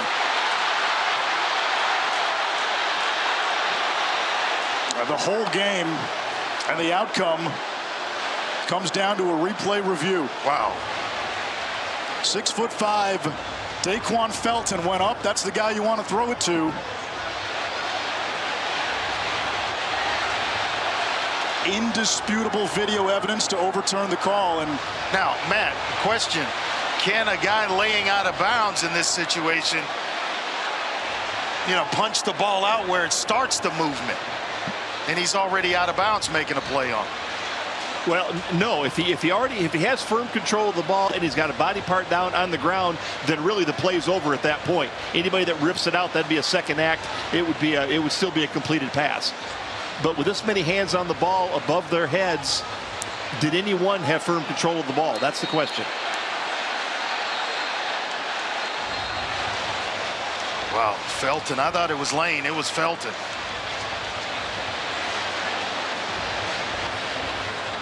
You saw Miami rip the ball out at the end. The crowd roared. It appeared the game was over. Miami won, and then after what felt like an eternity, the officials signaled touchdown. Virginia Tech's bench erupted. And now the question is, do you have enough evidence to overturn the call? We're back to where I feel we always are. What is a catch?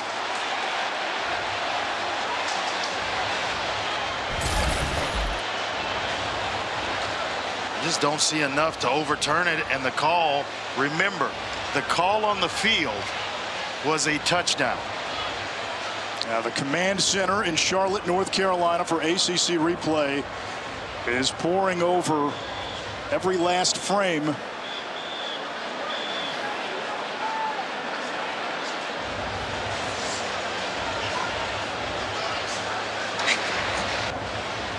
Everyone at Hard Rock Stadium holding their breath.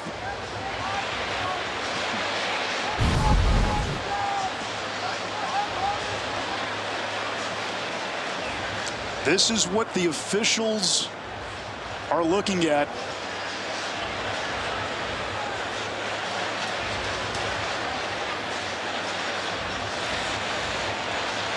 I just don't see enough to overturn it. And Matt, I want to come back to you because you said, hey, I don't think this is firm control. But is it enough of a conviction in that to overturn the call? That's exactly it. Thinking doesn't matter. It's what you have video evidence with. And as you said before, the ruling on the field is paramount. They ruled a touchdown. I don't see anything clear and obvious to overturn. And if that's how the replay booth sees it, if there's nothing clear and obvious, Virginia Tech is leaving South Florida with a top 10 win.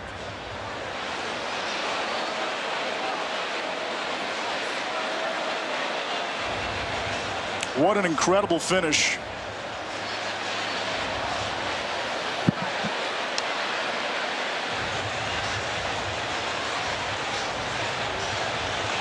It looks like we're going to get the verdict. After further review, the ruling on the field is reversed. It's an incomplete pass. The game is over.